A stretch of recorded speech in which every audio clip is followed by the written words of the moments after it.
morning, everyone. Can you all hear me? Yep, okay. Good morning and welcome to the special business meeting for the District of Squamish for Tuesday, January 12th. Hatsqualin, Quitlukmuk, Squamish, Oemeo.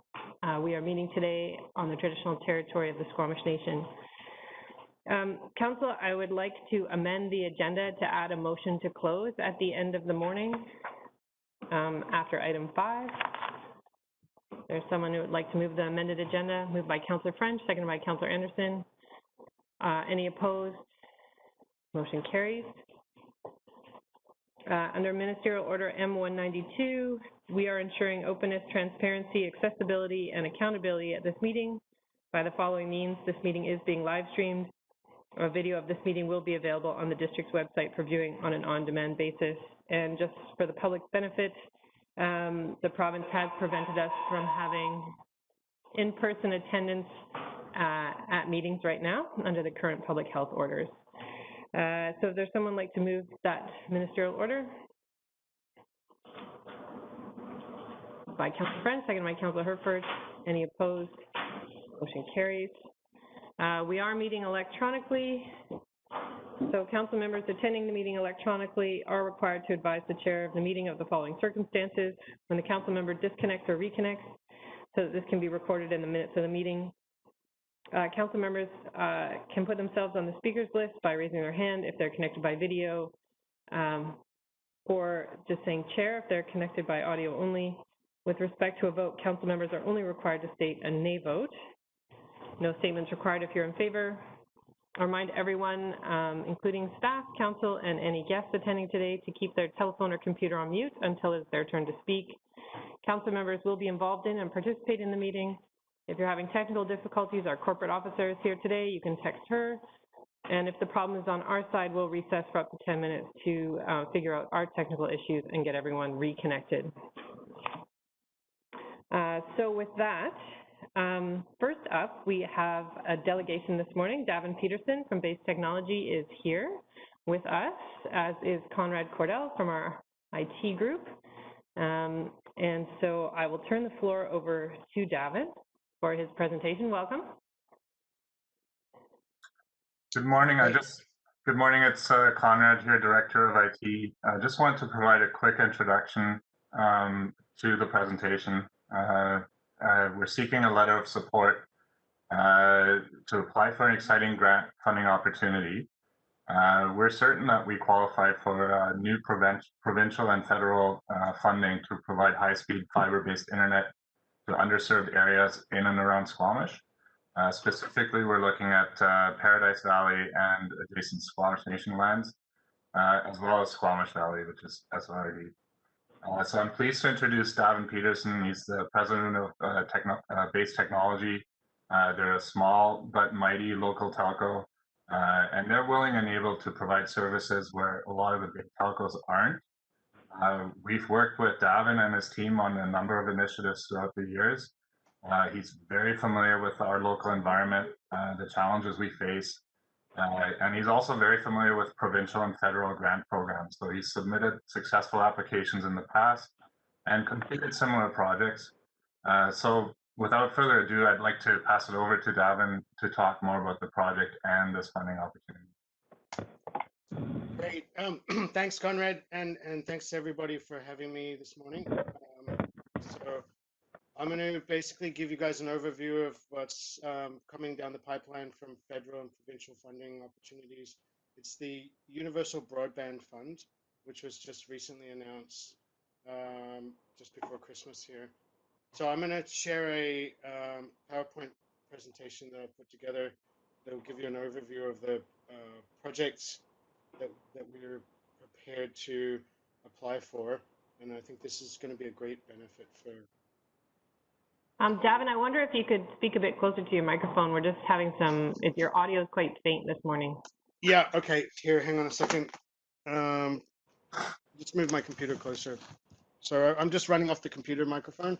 Can you guys hear me okay? That's much better, thank you. Okay, no problem. All right, so I'm just going to go ahead and share the screen here with the PowerPoint presentation. and then I'm just going to talk to the slides here. So again, thanks everybody for having me. And let me know if you can see the screen. We can see it now. Fantastic. Okay, so basically, the project here is for providing internet services for Paradise Valley, Squamish Nation around the Chikai Bridge, and the Upper Squamish Valley.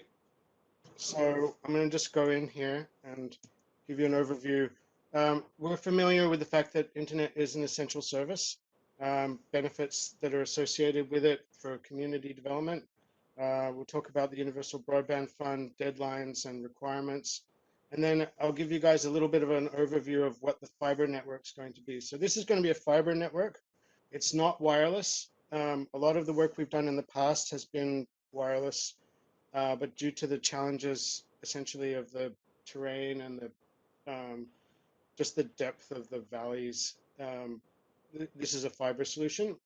And so the reason that we're here before council today is to seek a letter of support.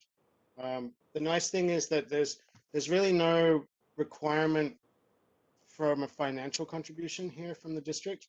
What we're trying to do is bring everybody together in partnerships. So here we go. So the outline of the project is to basically deliver a minimum of 50 megabits download, 10 megabits upload on a fiber network. And I'm sure most of you are familiar with, especially in these times, the essential nature of the internet, with everyone working from home and online education. One of the criteria of the program is that these are identified as benefits in the letters that we're looking for support. So letters from the council, local business, planning regarding households and impacts are important. So we'll just move on here. So the Universal Broadband Fund deadline is February 15th. So this is a hard deadline. This is basically, we have a month to put together a proposal that's going to basically involve about 25 kilometers of fiber to be buried down the corridors of the Squamish and Paradise Valley through the Squamish Nation. So here's an overview of the project. We'd like to split it essentially into 3 parts. And the first part is essential. This is the part that involves the District of Squamish and the Squamish Nation. It's the link from the landfill site to the bridge. You all probably know it where Fergie's is, but it's the Chikai River Bridge, and that's where the valley splits between Paradise Valley and Squamish Valley. So I had a call with Squamish Nation yesterday, and they're going to be an important partner in this as well. So I'm going to zoom in here just quickly, and there'll be time for questions afterwards. We've spent a considerable amount of work on this already. Here's and we don't need to dwell on this, but this is sort of a detailed view of where the fiber would run from the landfill to the Squamish Nation. And that intersection on the bridge is the breakout point for all 3 communities. So again, moving on here, the letter of support, this is really why we're here before council. We're requesting a letter of support from the District of Squamish and also from Squamish Nation.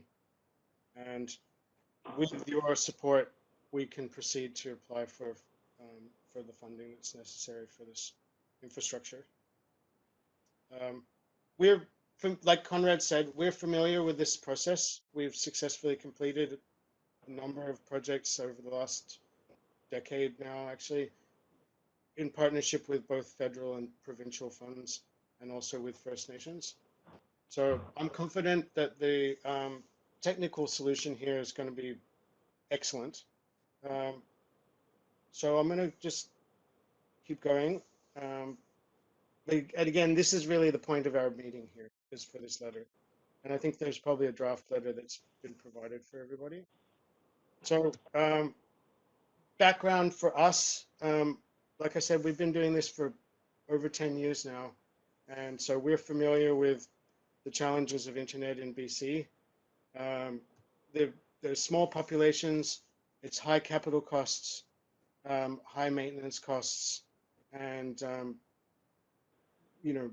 basically this is not easy business, but the benefits are enormous. So we've seen whole communities transformed, increases in property values, new industries, new families moving into these corridors. So we're confident that this is basically the best possible outcome. So 25 kilometers of fiber, we're going to bury it. We're not going to run it on the poles. And then that's going to allow us to deliver minimum of 50 megabits download, 10 megabits upload, fiber to the home project. So this is the best possible technical solution in this day and age, 2021, fiber straight to the home. This is a one-off opportunity. So I think it's worth emphasizing that this funding program isn't going to come back around again. They've basically allocated $1.75 billion across the country. And we've spent some time on the eligibility and the mapping tools to confirm that the areas within Paradise Valley and Squamish Nation are eligible. So yeah, so this is great. Anyway, I'll leave it at that. Here's our partner organizations. We're hoping to work with SLRD, MOTI, BC Hydro, possibly even Energex, and then obviously private landowners. So more information. I think the slides have been shared with everybody. And then I'd like to open it up for questions here.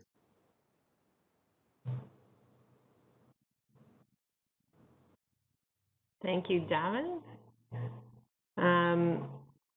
If you could stop sharing your slides, then we'll go to questions. Yep, perfect. We'll do that.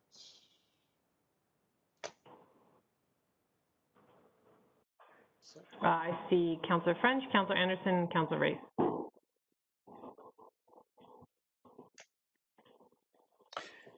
Thanks, Mary Ellen. So I'm curious, I didn't see any indication that you're seeking a letter from the Squamish-Lillooet Regional District. Was that just an oversight and that is being requested, or is it not needed? Yeah, one of the things that we will do is approach the Squamish-Lillooet Regional District as well. They've been very supportive in previous projects. I'm trying not to bug them too much just yet. Our priority is Squamish Nation and the District of Squamish.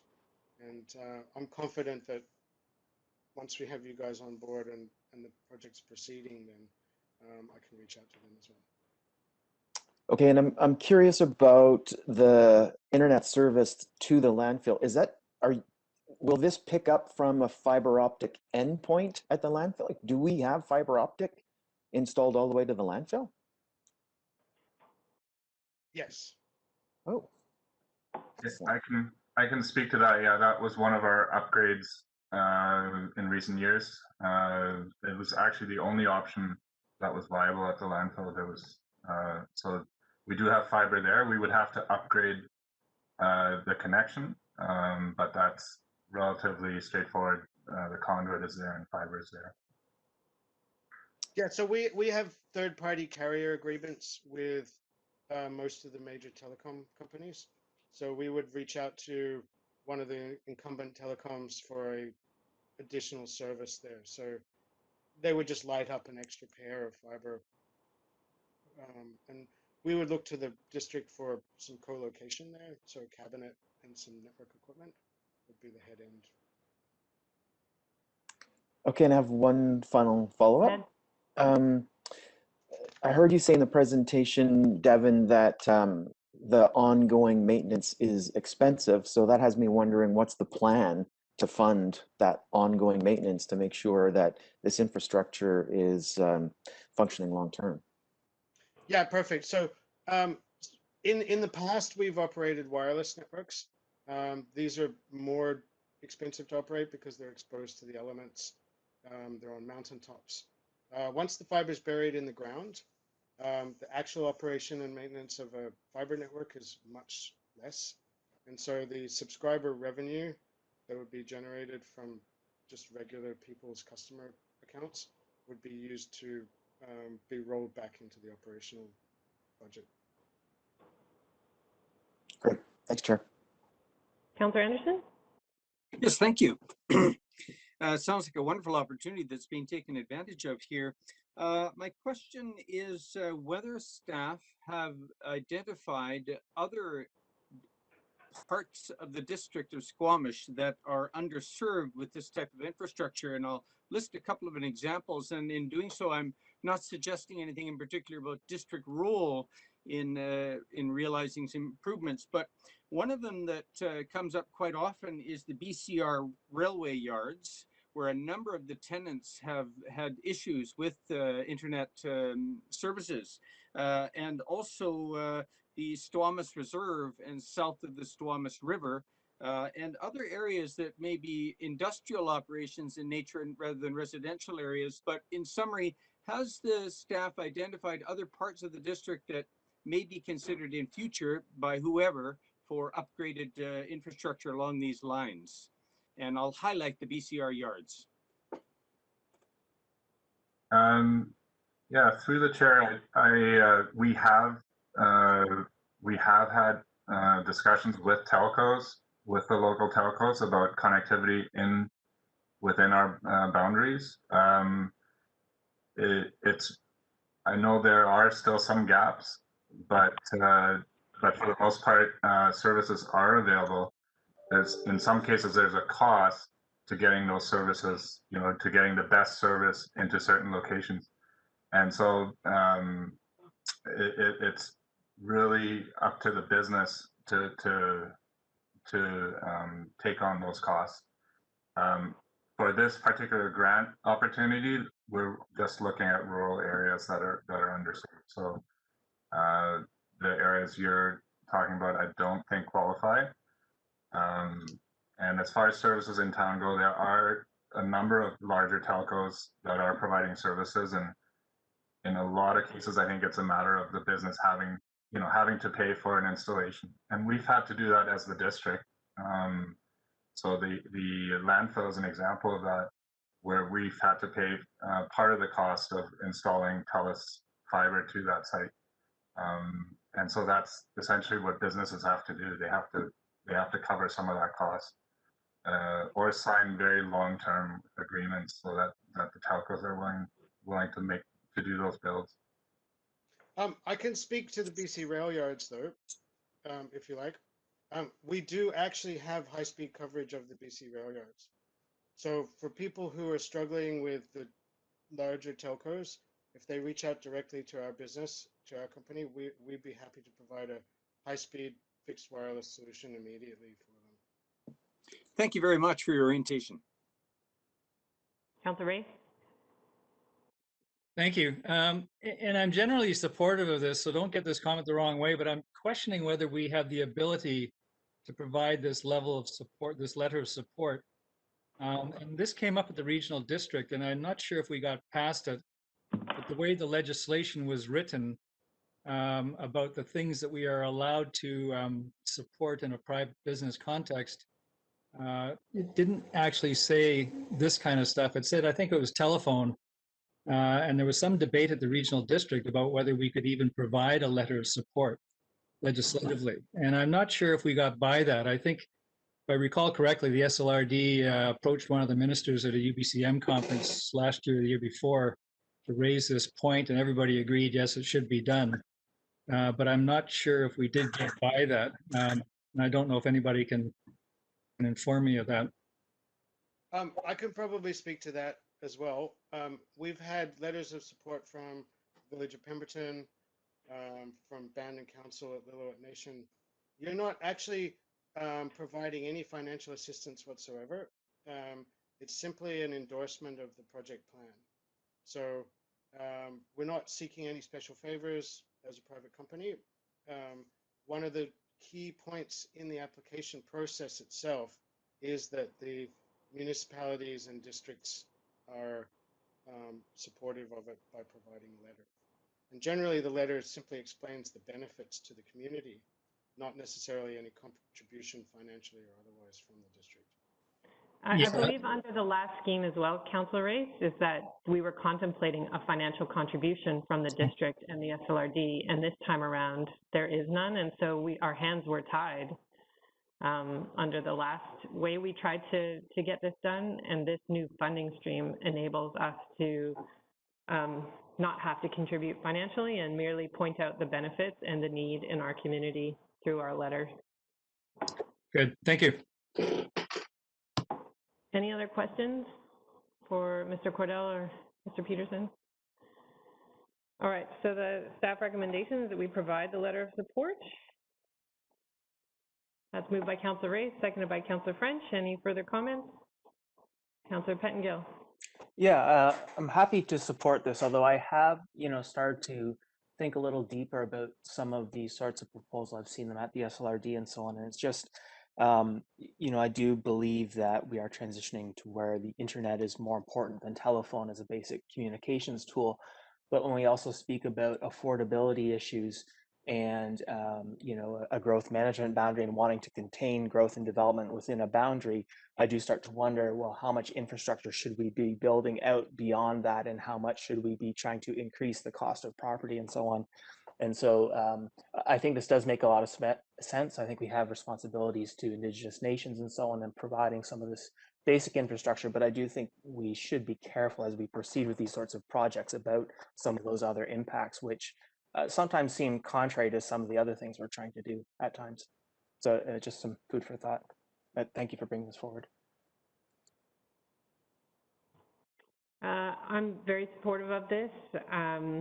We know that folks in rural areas have struggled through the pandemic for their children to get educated, for them to reach telehealth appointments, for them to be part of their workforce. So I appreciate you continuing to pursue this, Mr. Peterson. I know we've been trying to get these valleys covered for quite some time through a funding scheme. So I hope that we're successful and look forward to hearing good news. I'll call the question. Any opposed? Motion carries. Thank you very much for coming today, and we'll get that letter of support to you as soon as possible. I know your deadline is right around the corner. Thank you very much, everybody. Much appreciated. Thanks, Conrad. Thank you. Okay, so we're on to item 5. This is another review of our special projects and capital overall summary from our finance team for our 2021 budget as well as 5-year financial plan.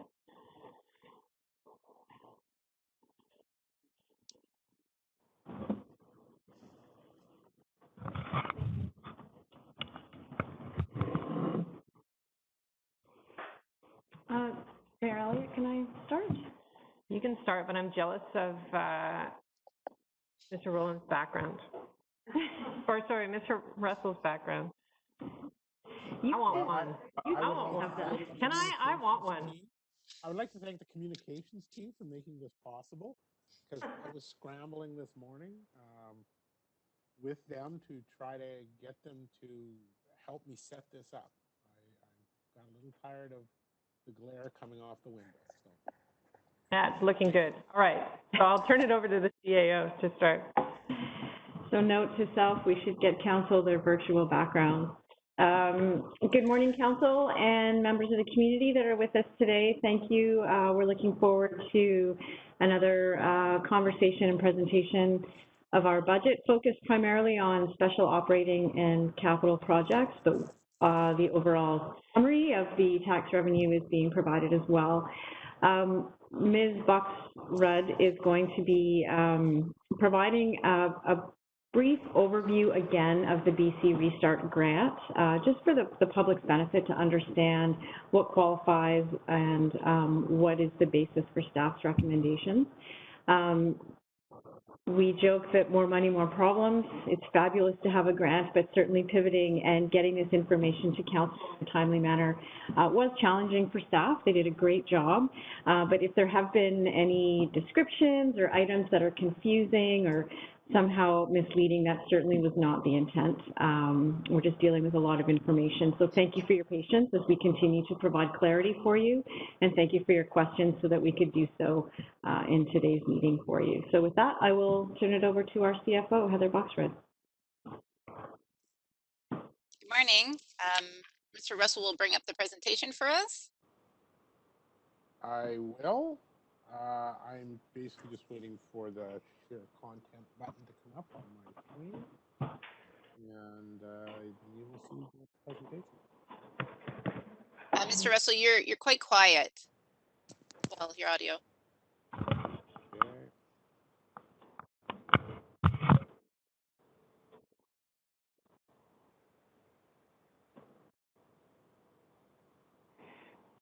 And I apologize for the. Okay, we're going to take a 5-minute recess to make sure we've got audio for Mr. Russell.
Okay, it sounds like Mr. Russell's got his audio sorted. Welcome back. You want to just give it a go? Say hello? Hello, I hope you can hear me now. That is much better. All right, so we'll turn it over to Ms. Boxrud and go ahead. Great, thank you. So Mr. Russell will just share his screen and bring up the presentation.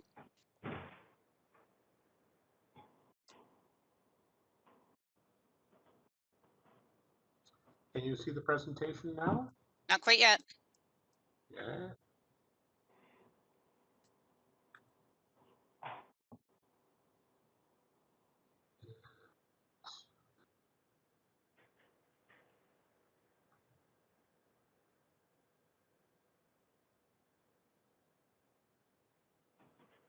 There we go. Okay, thank you. Great, Sorry about the excellent. delays. Okay, and everybody can hear me just fine? Yes. Okay, great. Okay, so good morning, Mayor and Council, and welcome to part 2 of the 2021 and to 2025 Financial Planning Project Budget Workshop.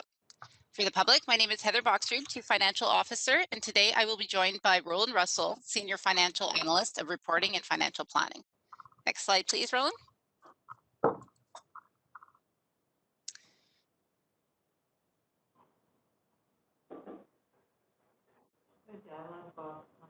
Okay, we have a fairly large agenda today, beginning where we left off at the December 22nd, 2020 budget workshop. Mr. Russell will provide a summary of the BC Restart Grant, the special operating and capital project respective budgets, focusing on addressing the questions and tabled items from the December 22nd meeting, and we'll leave time for questions and comments between each section. As well, Mr. Russell will provide a review of the service level change request, which was discussed at the December 7th, 2020 budget workshop meeting, and review the overall summary that brings all sections together and illustrates the tax impact also presented at the December 7th meeting. Finally, as a reminder, the remaining budget timeline includes the following. So we have January 26th is the public engagement. February 9th is a public engagement results review. February 16th, staff will bring forward the financial plan bylaw, and then April will be property tax review and bylaw. Next slide, please. So the goal of today's meeting is to obtain council resolution to include the COVID-19 Safe Restart Grant for local government, the special operation projects, the capital plan projects, and service level change budgets into the financial plan, and to direct staff to prepare the public engagement information on this basis. Next slide, please.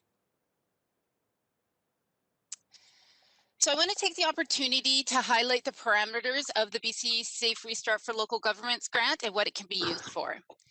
So the grant is primarily operational in nature and can be used to assist in bringing back local government services into their pre-pandemic levels, to address revenue shortfalls and losses that local governments have and will continue to incur, operational needs for facility reopening, emergency planning and response, services for vulnerable persons, bylaw enforcement and protective services, and other related costs that are specific to COVID-19.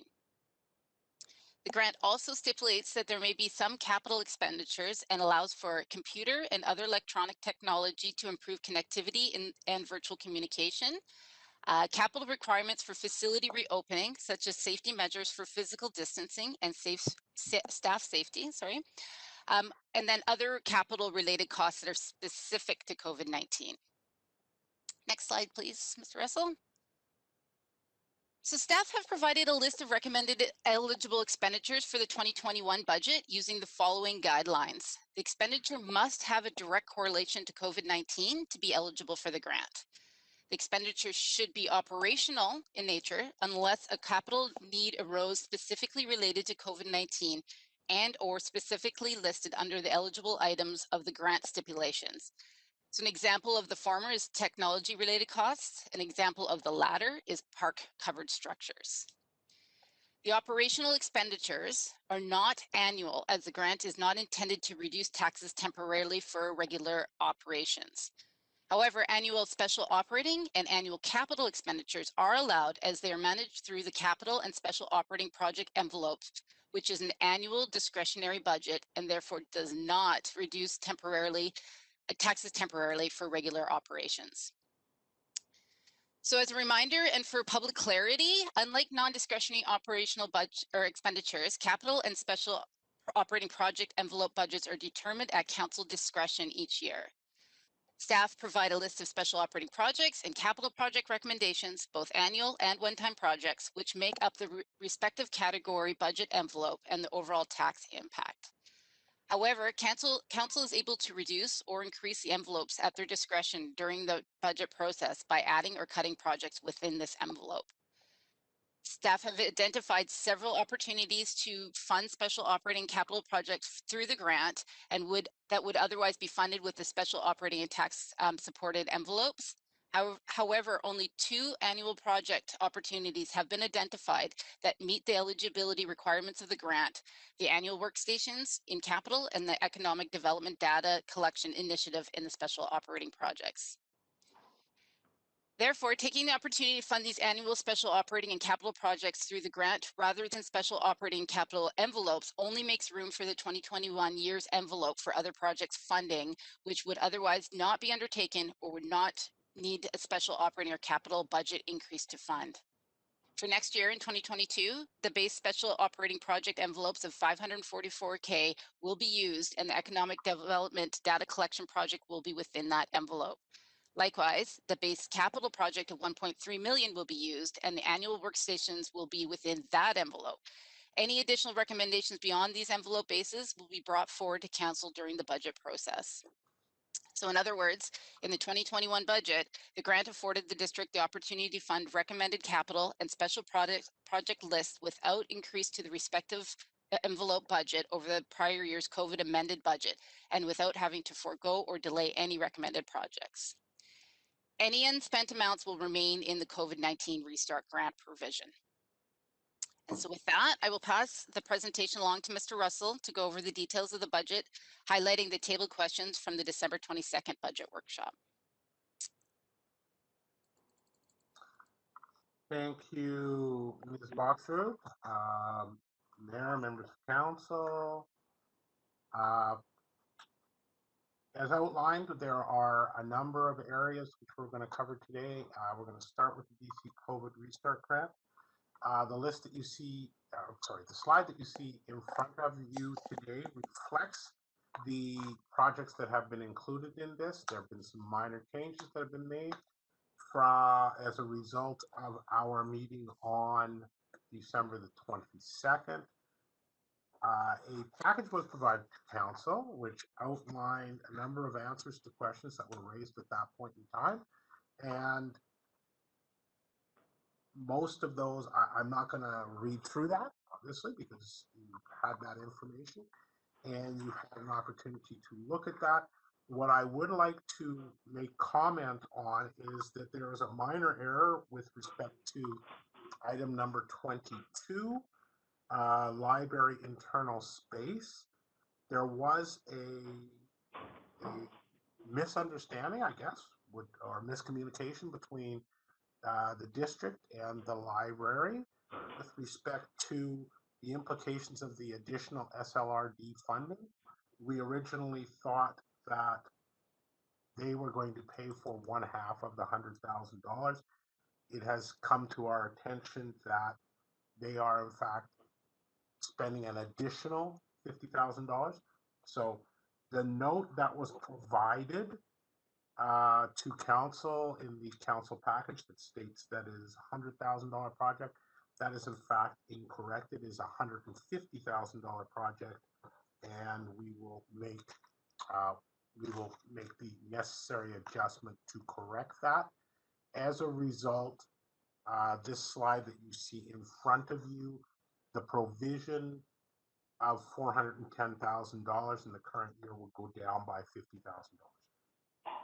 Outside of that, the rest of the information with respect to BC COVID Restart Grant has been provided in the council package, and if there are any other questions related to the information provided on those specific projects or other projects related to the COVID Restart Grant. We will take a slight pause here at this point and allow council to address those subjects or questions to finance and staff.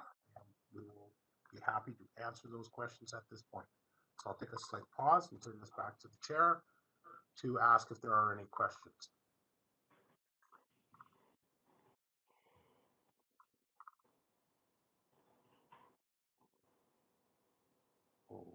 Okay. Councilor Pantgill? Yeah, thank you.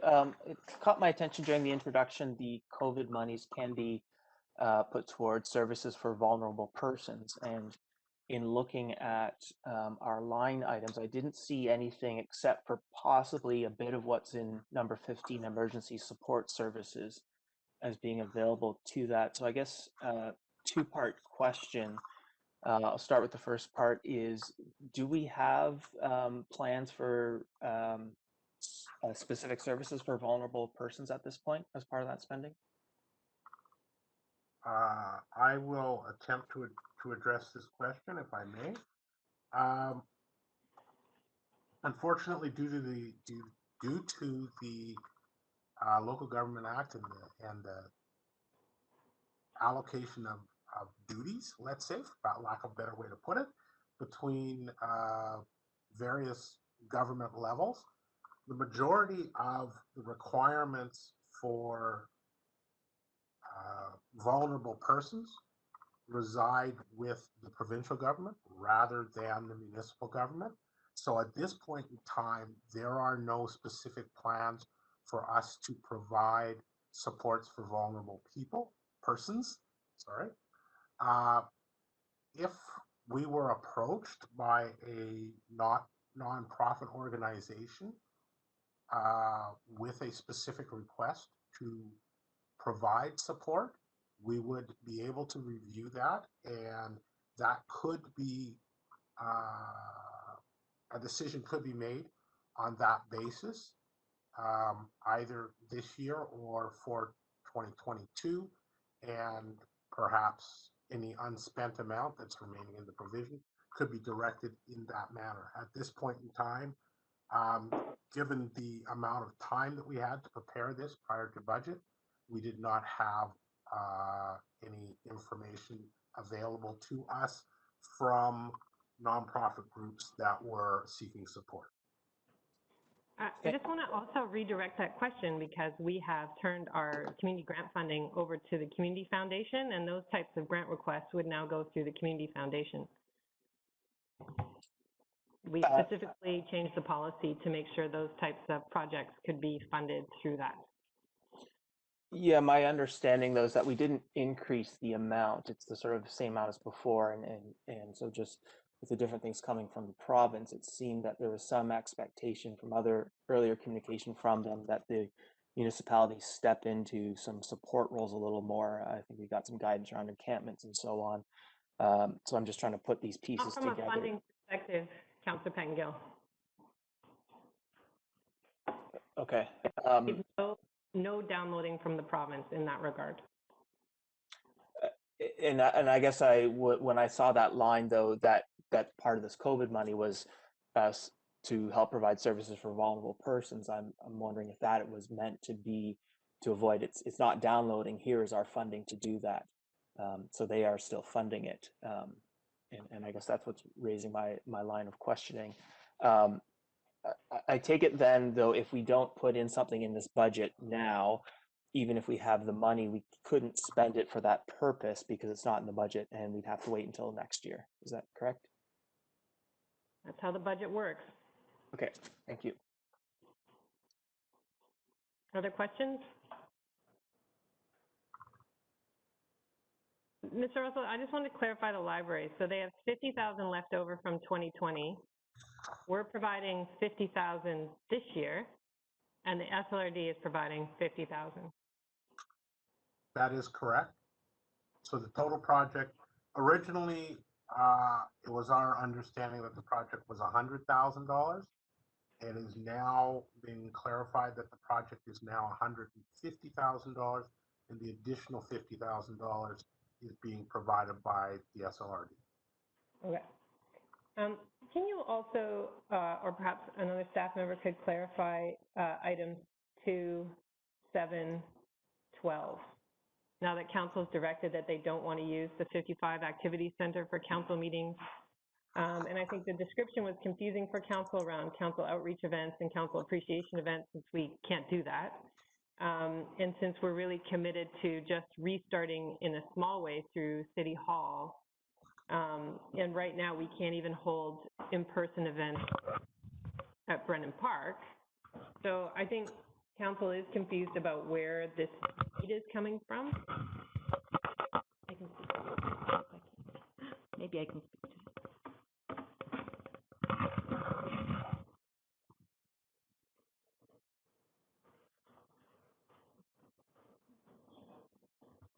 Ms. Arthur? Thank you, Mayor Elliott. Yes, I can speak to those items. So,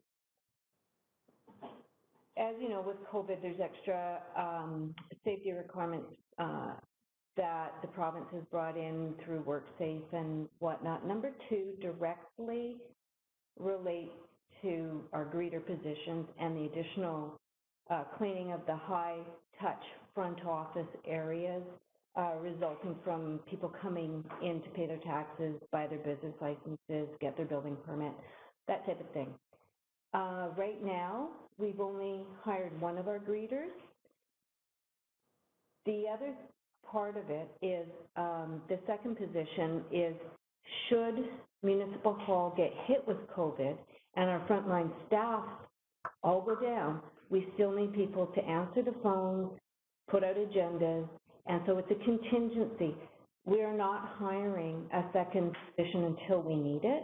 The other part of that is additional staff support that's required at Brennan Park. So when the budget request went in, and this is for council meetings at Brennan Park, when the budget request went in, Dr. Henry hadn't closed down our ability to hold those meetings and have in-person attendance at Brennan Park for public hearings and our business meetings. So this is the support to provide greeter services at Brennan Park. And what it is it's an offset of the overtime that we've been incurring in providing that support with our planning staff, legislative services staff, and some of the other people who volunteer to attend on an overtime basis. So this gives us an assurance that we have somebody to do that. So that's number 2. That one is number 2.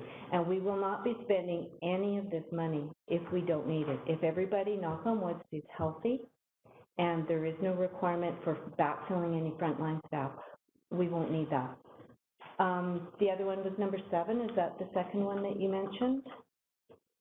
Yeah, 7 and 12. Okay, so number 7, again, is a contingency, and it is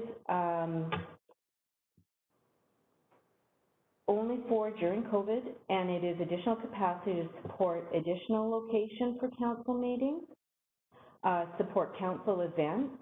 So these are, it takes more staff time to set up for things like the mayor's meetings in the park and setting up the chairs and putting together the safety plan. It also is a placeholder for the discussion upcoming on January 26th meeting regarding council outreach ideas. So it's a placeholder amount of money for that. There was some funds that were put into place there that could be related to some 2020 costs around appreciation and some council event ideas, farmers market attendance, things like that for the upcoming year as well. And then there's some additional hard costs included in here related to legislative services improvements around municipal hall, hand sanitizer, masks, plexiglass, and some home technology improvements that have been required and have not been included in the IT request. So that's for that one. And again, if the money, if we don't need the money, we won't spend it. However, if it's not in the budget and we do need it, we have to do a budget amendment in order to spend the money. So it's a placeholder. I guess what's confusing to me is why aren't all of our IT needs in one bucket? And why aren't all of our janitorial needs and plexiglass needs in one budget? And then there's like the people part of it. And I think that's what's confusing me is that, you know, the item number 12 included some standardized technology for council, but there's also a line item for IT specific things. And now there's technology related things in item 7. And so it's not really giving the community nor council a good sense of how much are we spending on IT to help us move to an electronic forum, and how many people are actually needed to do greeting and do this sort of thing, and then how much janitorial, because if you look at the janitorial expenses, they're way higher. So why aren't we covering that from item 2 in that line item? Like, why are we mushing them into different areas? That's a very technical budget term, mushing. And I cannot, oh, sorry. Go ahead. I'm happy to jump in here. To be perfectly frank, the reason is timing and putting this together. So when the grant came in, we went out to all the department heads and said, previous to the grant coming in, we had a list of things from department heads around what extraneous expenses will you have because of COVID, you know what those are, but those are not discretionary. And then when the grant came in, we did the same. It's almost like our tactic as opposed to the reporting. So the tactic was go to the department heads, people came, we consolidated it as best as we can. This is the result of it. It's not as intuitive as council would like, under the time constraints. Did, in hindsight, could we have spent more time?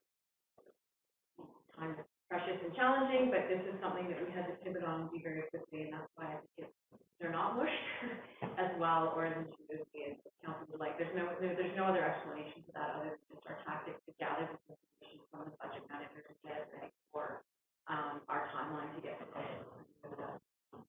Yeah, and I can actually add to that in that we did have a discussion, Ms. Boxrud, Mr. Russell, and myself on the reporting piece of it and coming forward quarterly so that there is a breakdown council can see. And at that time, we can coordinate it better so that it's all IT, it's all admin, it's all janitorial.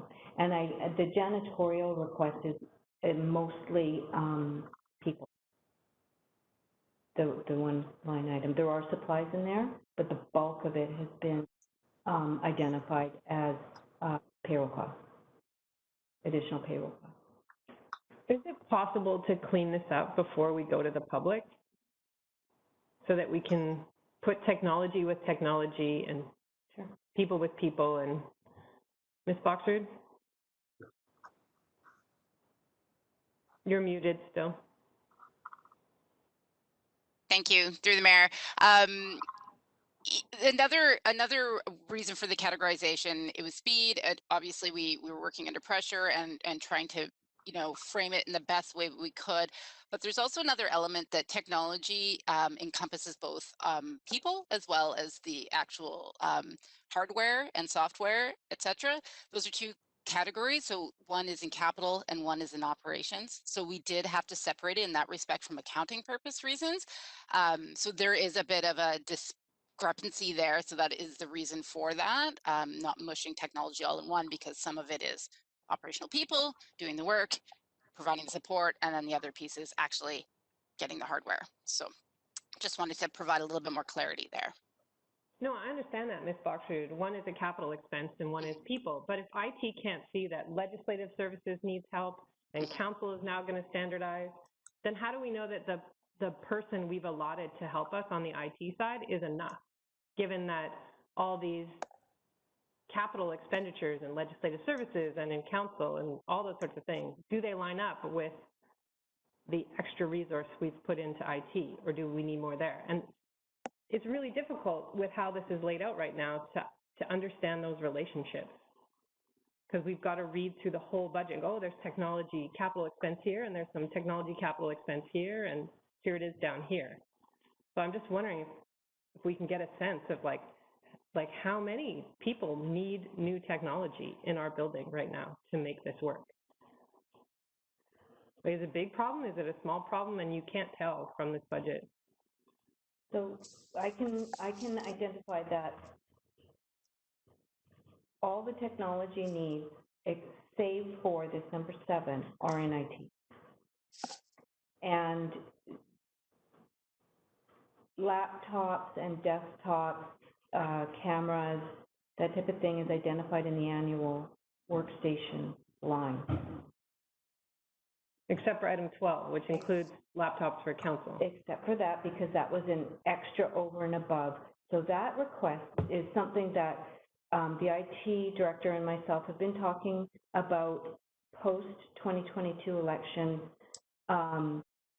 obtaining laptops for council so that everybody has standard equipment. We've learned a lot through this pandemic and doing our electronic meetings that if everybody had standardized equipment, it would be a lot easier for IT in troubleshooting and learning what people's individual Wi-Fi abilities are and that type of thing. So in 2022, we had talked about let's buy council devices, district devices. They will do their district business on district devices and not their own. It helps us from a FOI perspective, from a IT perspective, of managing a records management perspective, and so on. Given our opportunity with this grant, we had discussed, if we have to do meetings at the 55 so all of council can be in the same room, we should move this up because we have this grant opportunity to fund acquiring technology for council. It is one of the things that's specifically identified in the grant. And the request and getting it on here happened very quickly, 100%. Like, it didn't happen with a lot of discussion. We thought, we have an opportunity. Finance was on board.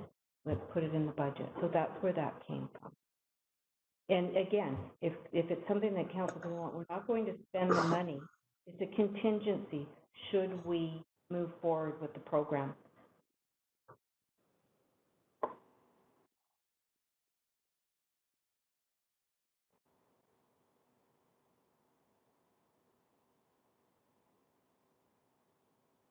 So we're taking item 12 out because council directed last time we don't want to meet at the 55.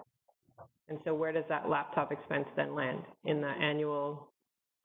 Where it would be gone. That $20,000, it's up to $20,000, is over and above our annual workstation replacement program.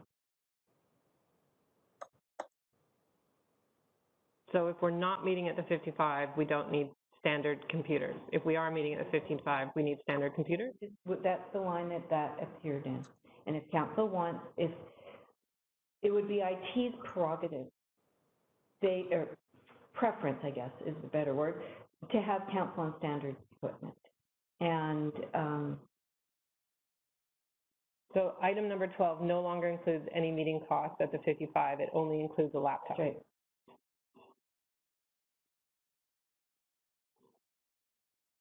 Still says 30,000 in our budget.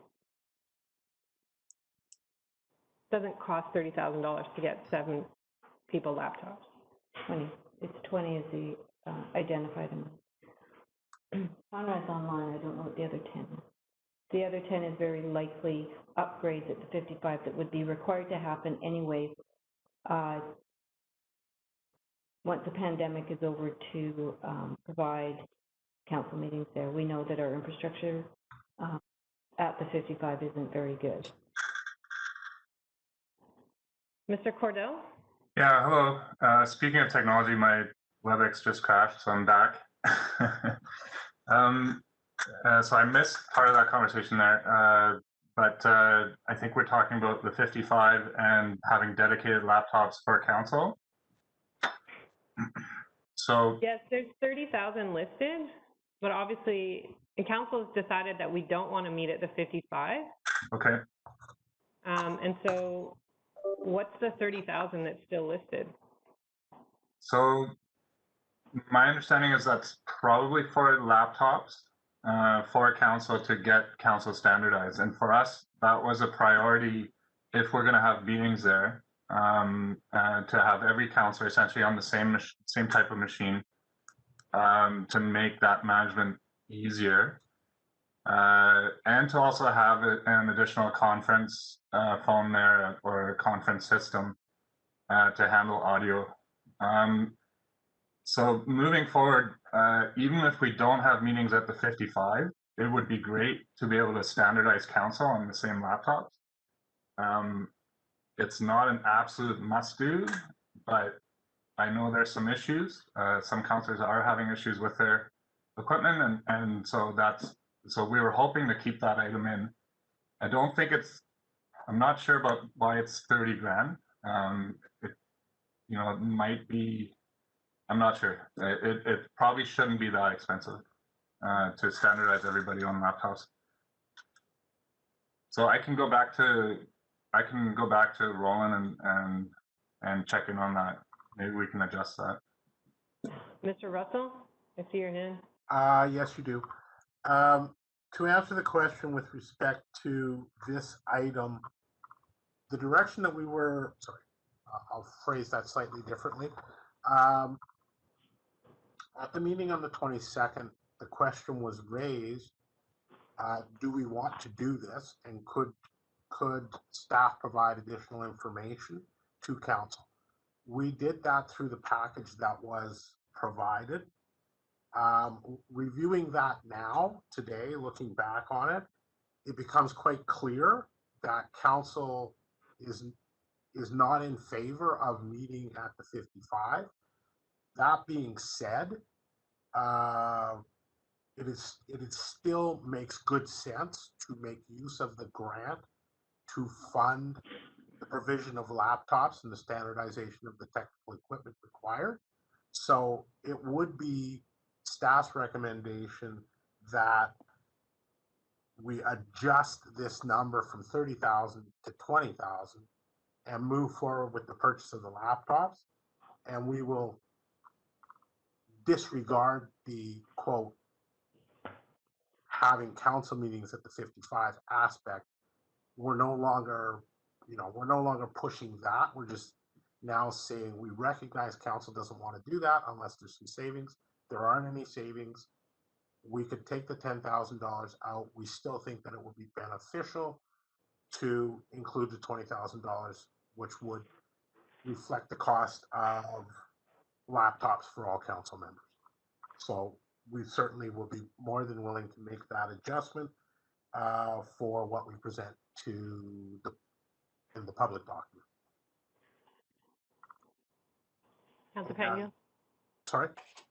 Yeah, thank you. And I don't want to get too bogged down in this, but I would prefer a bit maybe of an off-channel discussion about council technology and infrastructure. I personally would like to avoid having another laptop.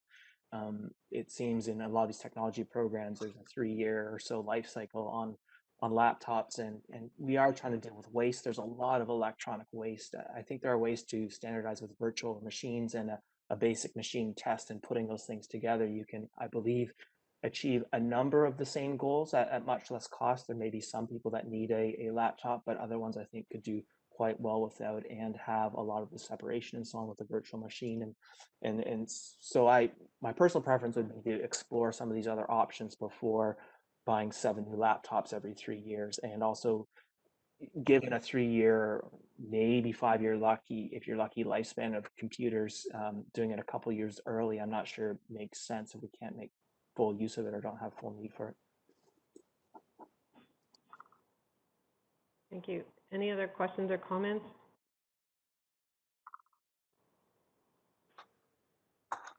Monday. Thank you, Mayor Elliott. You had asked a question about staff configuring the report of the expenditures differently for the public viewing, and Heather, Ms. Boxrud was kicked out of WebEx, so I think she has an answer for you. Ms. Boxrud? You're still on mute. Pardon me. Through the mayor, yes, absolutely, we will take that back and take that direction and try to clarify for the public the various categories. So just, wrapping up the technology in one area, wrapping up the administrative needs in one area, rather than providing that additional level of detail that's obviously creating some confusion. So we will take that away.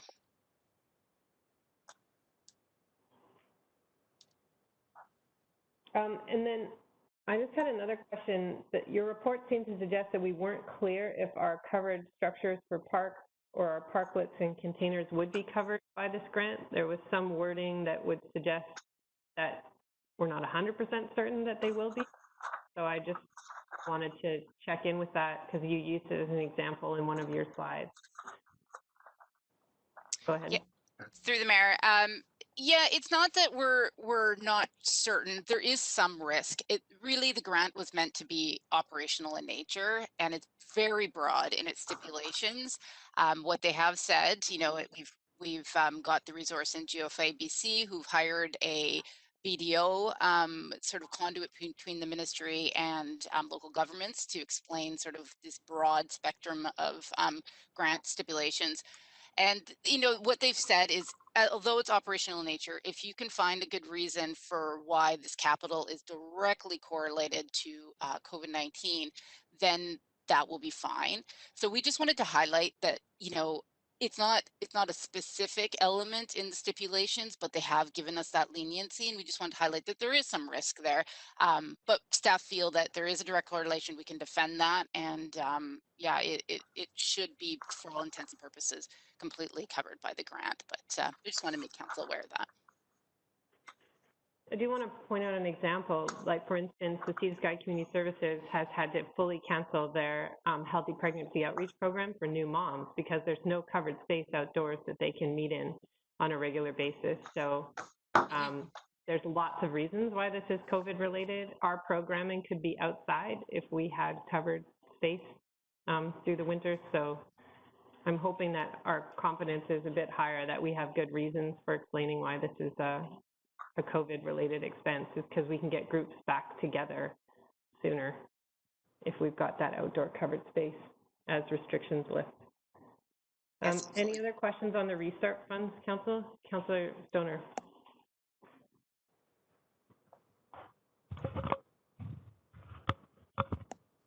We're juggling limited microphones here in Council chambers. Thank you. Through the chair, I just had one point of clarification on line 18, the emerging sector roadmap. Staff provided some further context for this, and I just want to clarify with the ICCI application for grant funding for $50,000. If we're successful in that grant, would that reduce the overall expenditure from the district from 100,000 to 50?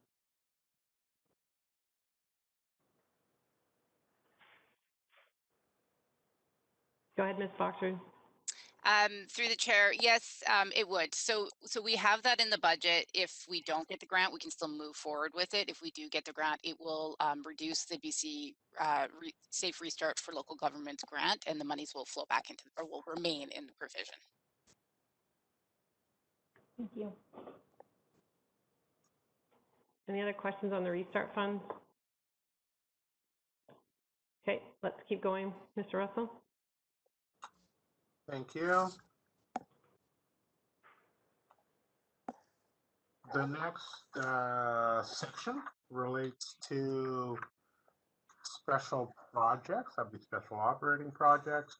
And again, within the special operating projects, there were a number of projects, questions raised around some specific projects.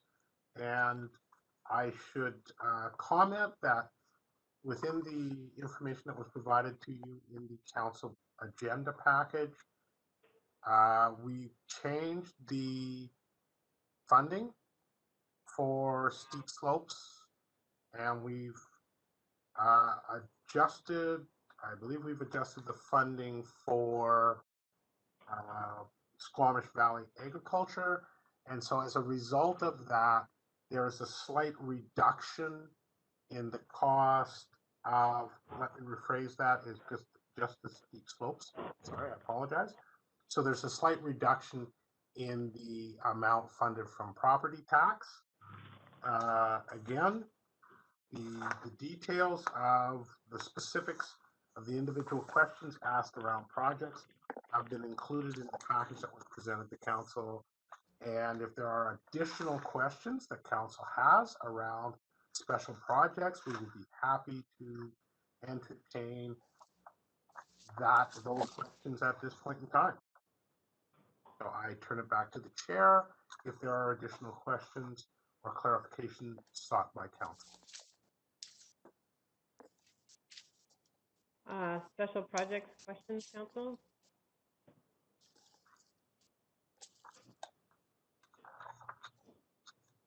Councilor Anderson?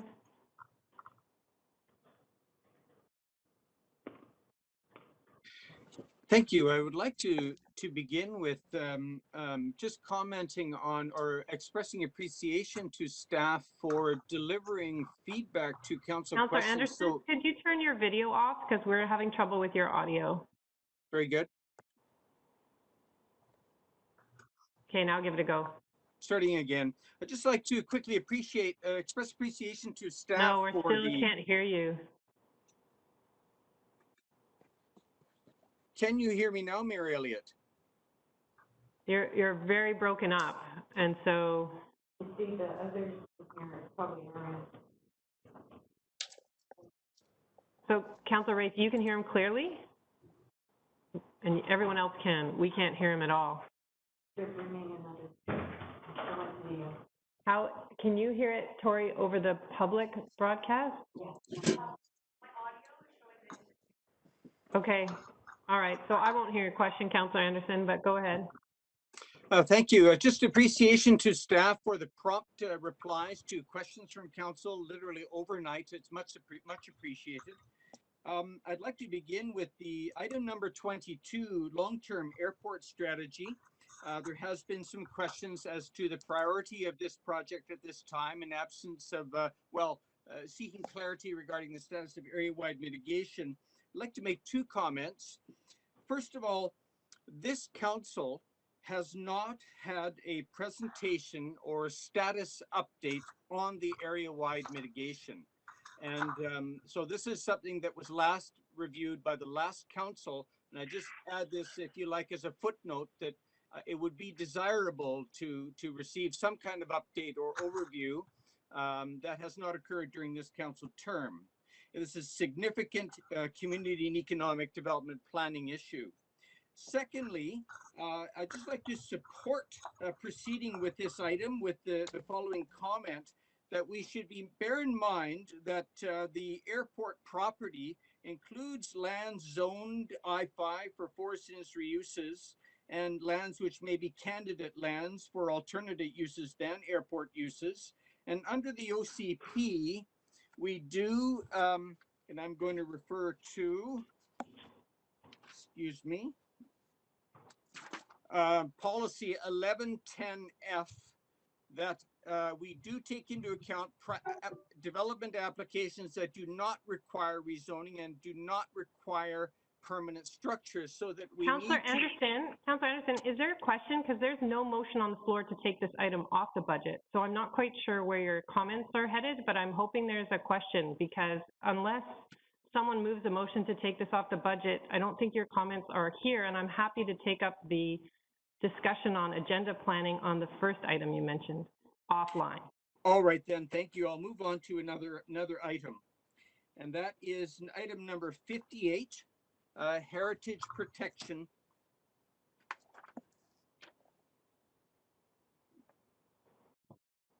What's your question?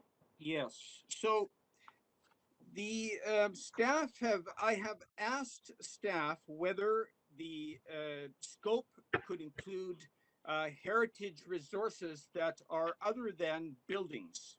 And I am asking whether they can include such things as heritage trees or built environment features, given that these have always been considered during 2 decades of discussion of heritage resources conservation. And it's unclear to me from the description of the scope of the project as to whether we are looking at policy development framework for conservation or whether or an inventory or registry, because in connection with both of these both of these, whether it's policy or doing an inventory, I don't see a reason why we cannot, and in fact, it's common practice. So I'm just curious as to learn more about the terms of reference or proposed terms of reference for this initiative, as to why it would be, to quote, beyond the budget to address things like heritage trees and features. I'll leave it at that for now. Mr. Buxton? Yes, thank you through the chair. The scope of the project really is, it's a very limited budget. It's simply to design a program around structures, which is very clearly defined in the legislation.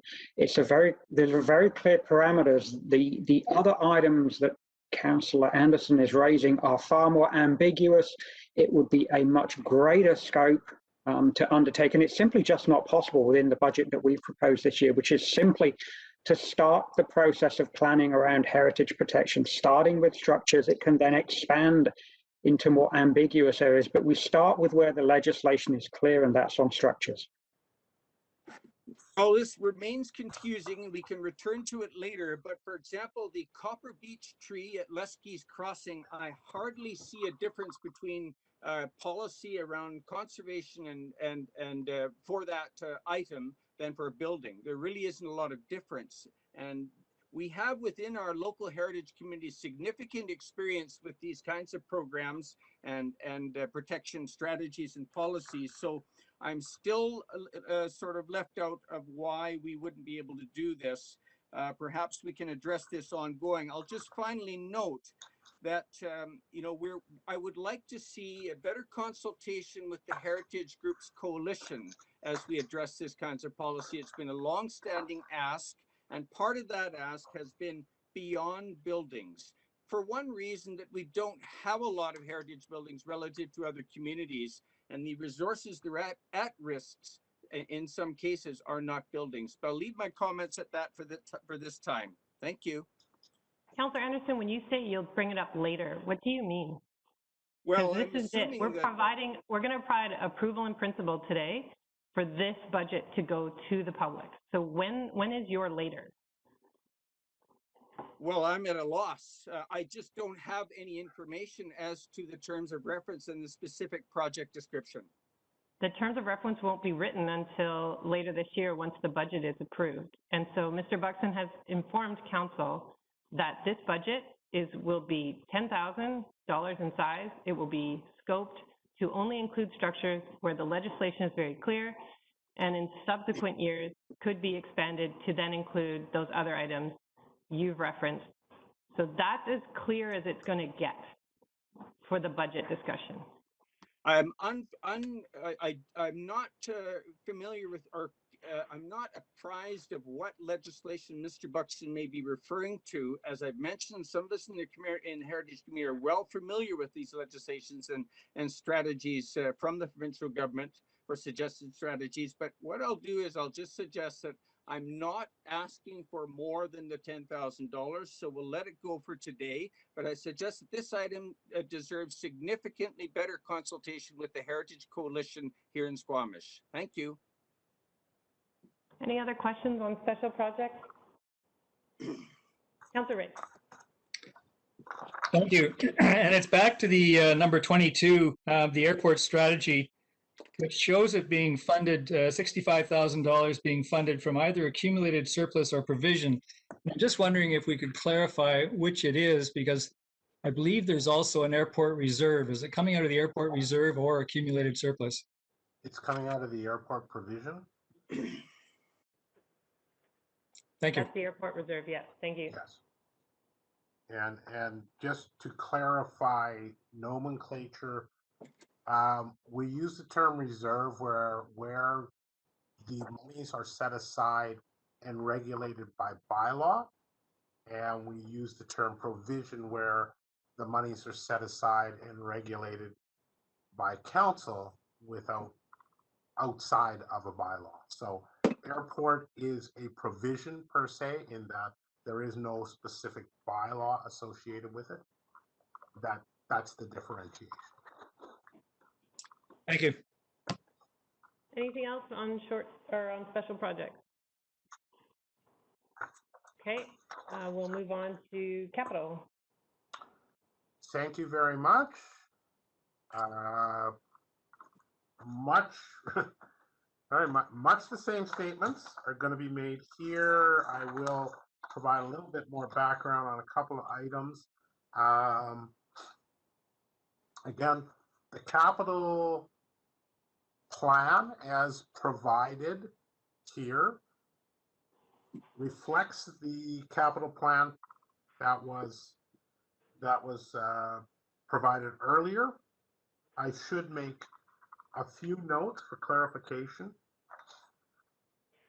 On item number 60, pickleball, there was a question of clarification of funding, and we make a statement in the package that was provided to council that the grant application was not approved, and therefore the council wishes to proceed, that they would need to fund this from tax or direct administration to find another appropriate source.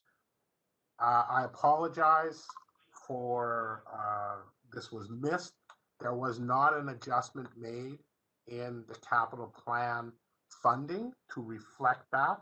So in fact, the presentation that you have in front of you shows the pickleball line item number 60 being funded by grant and ostensibly from a potential general reserve.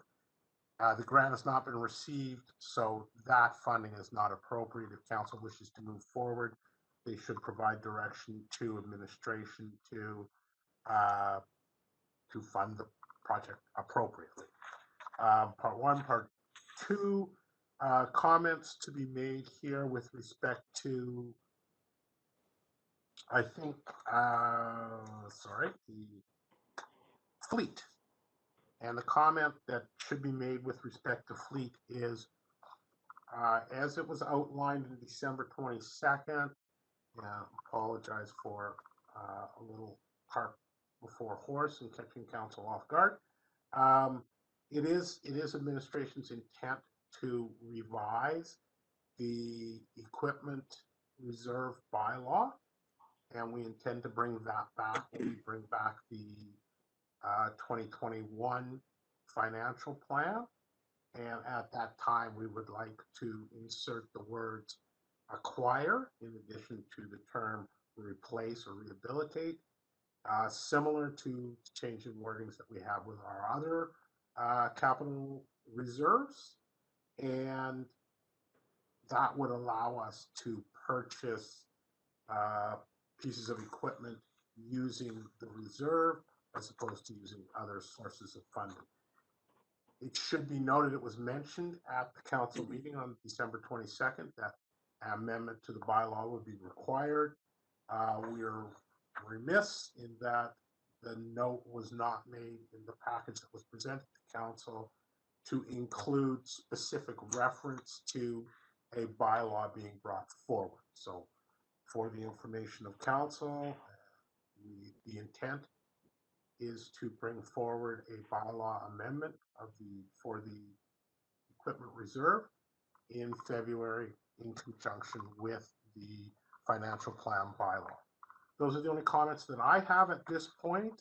There are notes with respect to questions raised around capital projects by council, and we've provided some commentary on those. If there are other questions or additional clarification that is being sought,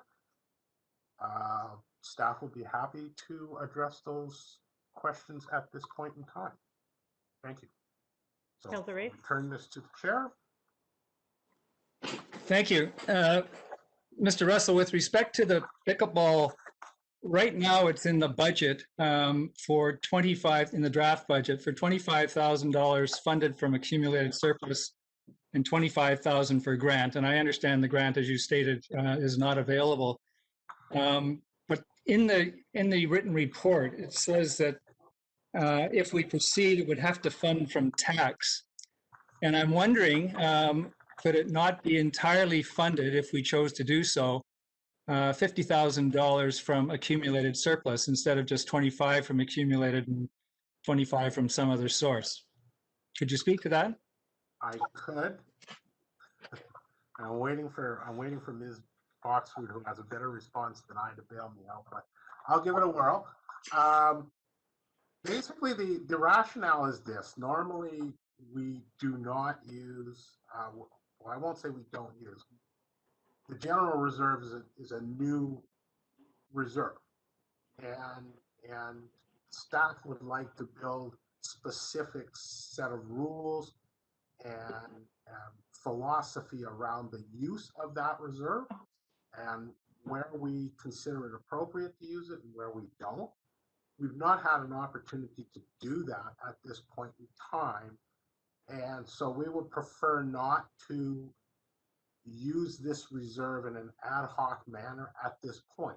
It may be appropriate once we've had an opportunity to review what other sources of funding there are and how best to use this reserve to support the district and its desires to move forward with projects.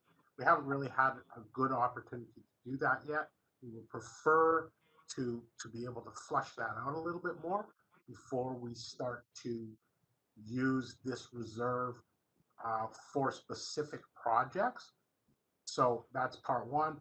Part two, normally when someone brings us something forward like this in a joint financing kind of scenario,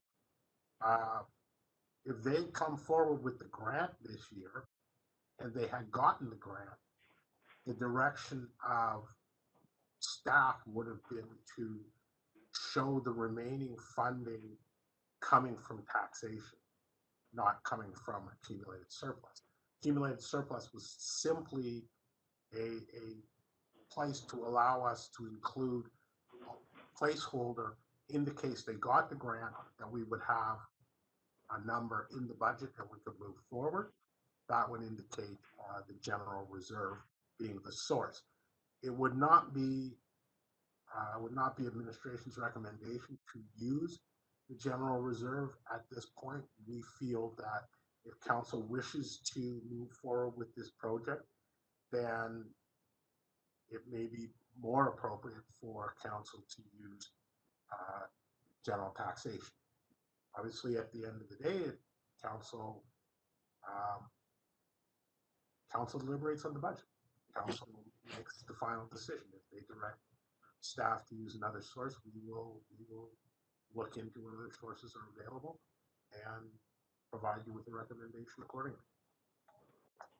Go ahead, Councillor Race. So could you tell me, just in a round number, approximately how much is in accumulated surplus or general reserve now? I don't need an exact number.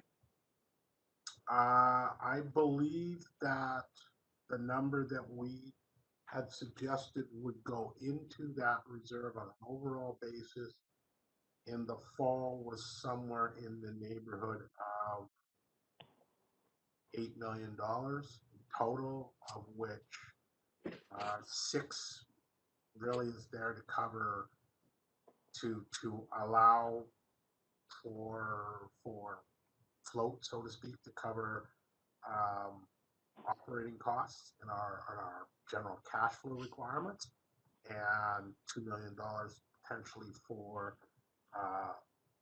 emergency or other expenditures as deemed warranted at the time. So I believe the total was in the neighborhood of $8 million, and it is just that ability for us to concrete the amount and determine how much will be required for ongoing cash flow management and how much will be available for other emergencies or other that we haven't had an opportunity to do yet. And therefore, we're a little leery to just start kind of opening the taps to say, yes, you can use this on an ad hoc basis. So it's not a lack of funding, if that's your question, Councillor Raith. It's more a lack of staff's ability to put some policy around where we should and where we shouldn't use it. Thank you.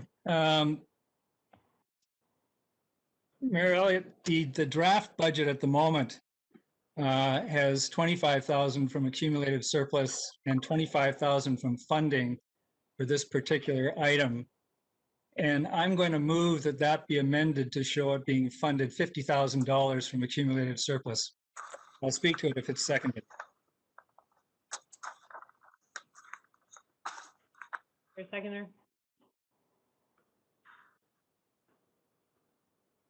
Oh. I'll second it for discussion, but I'm not seeing a resounding support there, Councillor Race, for your motion. Well, okay, thank you.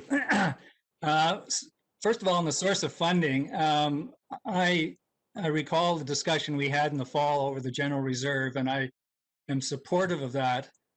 And it seems that what we've got is a bit of a timing issue where we have a potential ask on that fund without all of the criteria being actually in the policy being in place to support it. So I think from my perspective, while I do support it, there are going to be some that might come on a timing issue because we have to deal with this today, as the mayor said on an earlier matter. So I think I would rather not prejudice this item just because of a timing issue. On the matter generally, I mean, it's in the budget now. There is no motion to speak to take it out. So I'm just going to suggest that it should stay in for the full amount, the $50,000. And let me say, first of all, that if you go back in the history of this, a year ago when this came to us in budget discussions, initially it was a grant, if I recall correctly, to a club or an organization. That's not the case today. This is funding for municipal staff to do municipal infrastructure work or parks work. And the second thing is that the budget amount is $50,000. I am told that this project, if it goes ahead, would be somewhere between $55,000 and $65,000. So the balance would have to be made up by the club or other people in the community, other sources in the community. It's also, this motion is not intended as a direction to staff to proceed with the work. I think it would just provide the funding, and it still would have to go through the staff lens. I know there was comment last year about whether the Eagle Wind courts were the appropriate court or whether there should be others. We've had a response from staff indicating that it's maybe most likely the Eagle Wind courts, but that's not definitive necessarily. And it's not part of this motion I'm making. So I think it's still, from my perspective, if this succeeded, would still go through the staff lens. I prefer accumulated surplus to taxation, although the amount is relatively small, and we may have already saved that amount of money and other things that were mentioned this morning from taxation. 0.017% is best I can calculate for $50,000 of taxation. But I don't think we need to go there. That's a one-off capital project, which from my perspective is sort of the kind of thing that accumulated surplus might be used for. On the project generally, I mean, there's been talk about, for example, having nets and so forth in a container somehow kept there, and part of that's been tried. The complication is that there is a club, and the club might have a key to this box that these things are kept in, but the club doesn't represent everybody who might want to play pickleball in the community. And so it gets quite complicated when you try and break it down and who's got the key, who won't have the key, who wants to have the key. Do Brendan Park staff get involved running the key around all over the place? So I'm not sure that that's a practical solution. the sport generally is something that's very fast growing, not just in Squamish, but in North America. In Squamish, I'm told by representatives of the club that their membership is increased by a factor of 4.5 times in the last 15 months. Clearly a lot of interest in it. That's consistent with other parts of British Columbia and other parts of North America. It is also one of the few sports outside that is available to the seniors population. Seniors, not entirely, but significantly, are the people who are playing pickleball in Squamish. The average age in the club, I'm told, is age 55. And when you think of all the other sports and recreation pursuits that we facilitate and fund, there's very few that actually appeal to seniors or are able to be utilized by seniors. Most of them, seniors, and I can tell you as somebody who is a senior, seniors start to age out from a lot of these things at a much earlier age. Soccer, baseball, all the ice hockey sports and figure skating and so forth, and you name it and you go through it. And when you're left as a senior, as I am, it leaves you with either going for a walk or playing golf. And there's not much else to do outside. So I think, in this general pandemic and in general wellness, activities for seniors outside that can be carried on outside are something that we as a district should be promoting and supporting. Well, I'll leave it there, I think, and stop now. I think it is worthwhile. This last year, I will say, has been a little bit unsettling for seniors on a couple of different levels. And I think it is appropriate for this council to show their support of the seniors community, fast-growing part of our community, with a project like this. It's very little cost to the district or to the taxpayer. And I think it's certainly a worthwhile thing for a significant cohort in the community. Thank you. Councillor Stoner. Thank you, through the chair. I will not be supporting the motion. While I share many of my colleagues' points from Councillor Race, I think the challenge that I continue to have is that we have so many demands on the recreation front, and I don't see a clear picture of where this fits in relative to all the other asks. As well as we have the Brennan Park Facility Master Plan coming.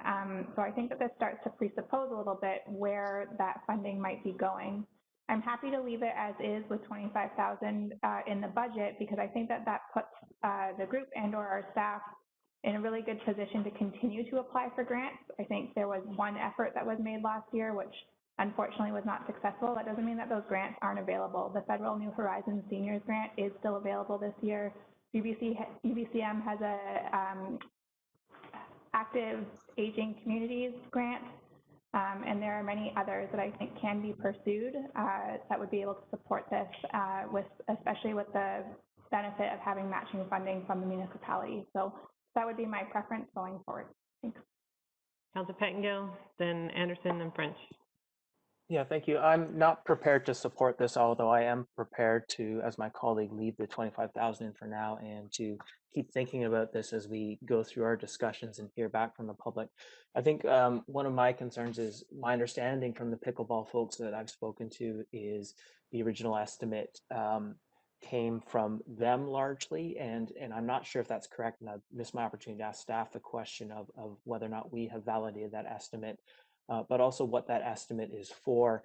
My understanding, there's a range of things you can do in Nanaimo. In some places, they play on tennis courts. They have both sets of lines, but they use tennis nets, which are a little bit higher, but they still have a lot of fun with that. And I think, I do see us being able to go a step further in having pickleball regulation nets, but in terms of fencing between courts, that's not something that's at the curling club right now. And from what I understand, pickleball is very much enjoyed without those facilities. And so can we do something, or what does it cost to do something that, maybe participants aren't switching it between tennis and pickleball every day, but it's only $1,000 or $500 for staff to do it a couple times a season to make that switch, so that if we are investing in recreation, more recreation going forward, that it's as multi-purpose and multi-use as possible. And in my mind, this is a philosophical thing which applies to fields. Like, instead of hardball and softball exclusive fields, can we just have fields that we can use and be more flexible either way? And so those are some of the things that I would like to hear and think a little bit more about before I support and ask. I would also just highlight that last year, I think pickleball is what we heard the most about. So far this year, it's what we heard the most about. I think my colleague is correct. It is a very small amount still relative to the rest of the budget. And I think I do have some concern that as a community, this is our biggest topic of conversation. And maybe that's a sign that people think in general we're doing a great job on our budget, that this is the issue to discuss and debate. But you know, I do have some concern that we're putting a lot of focus on this one particular item. Thank you. Councillor Anderson, then French.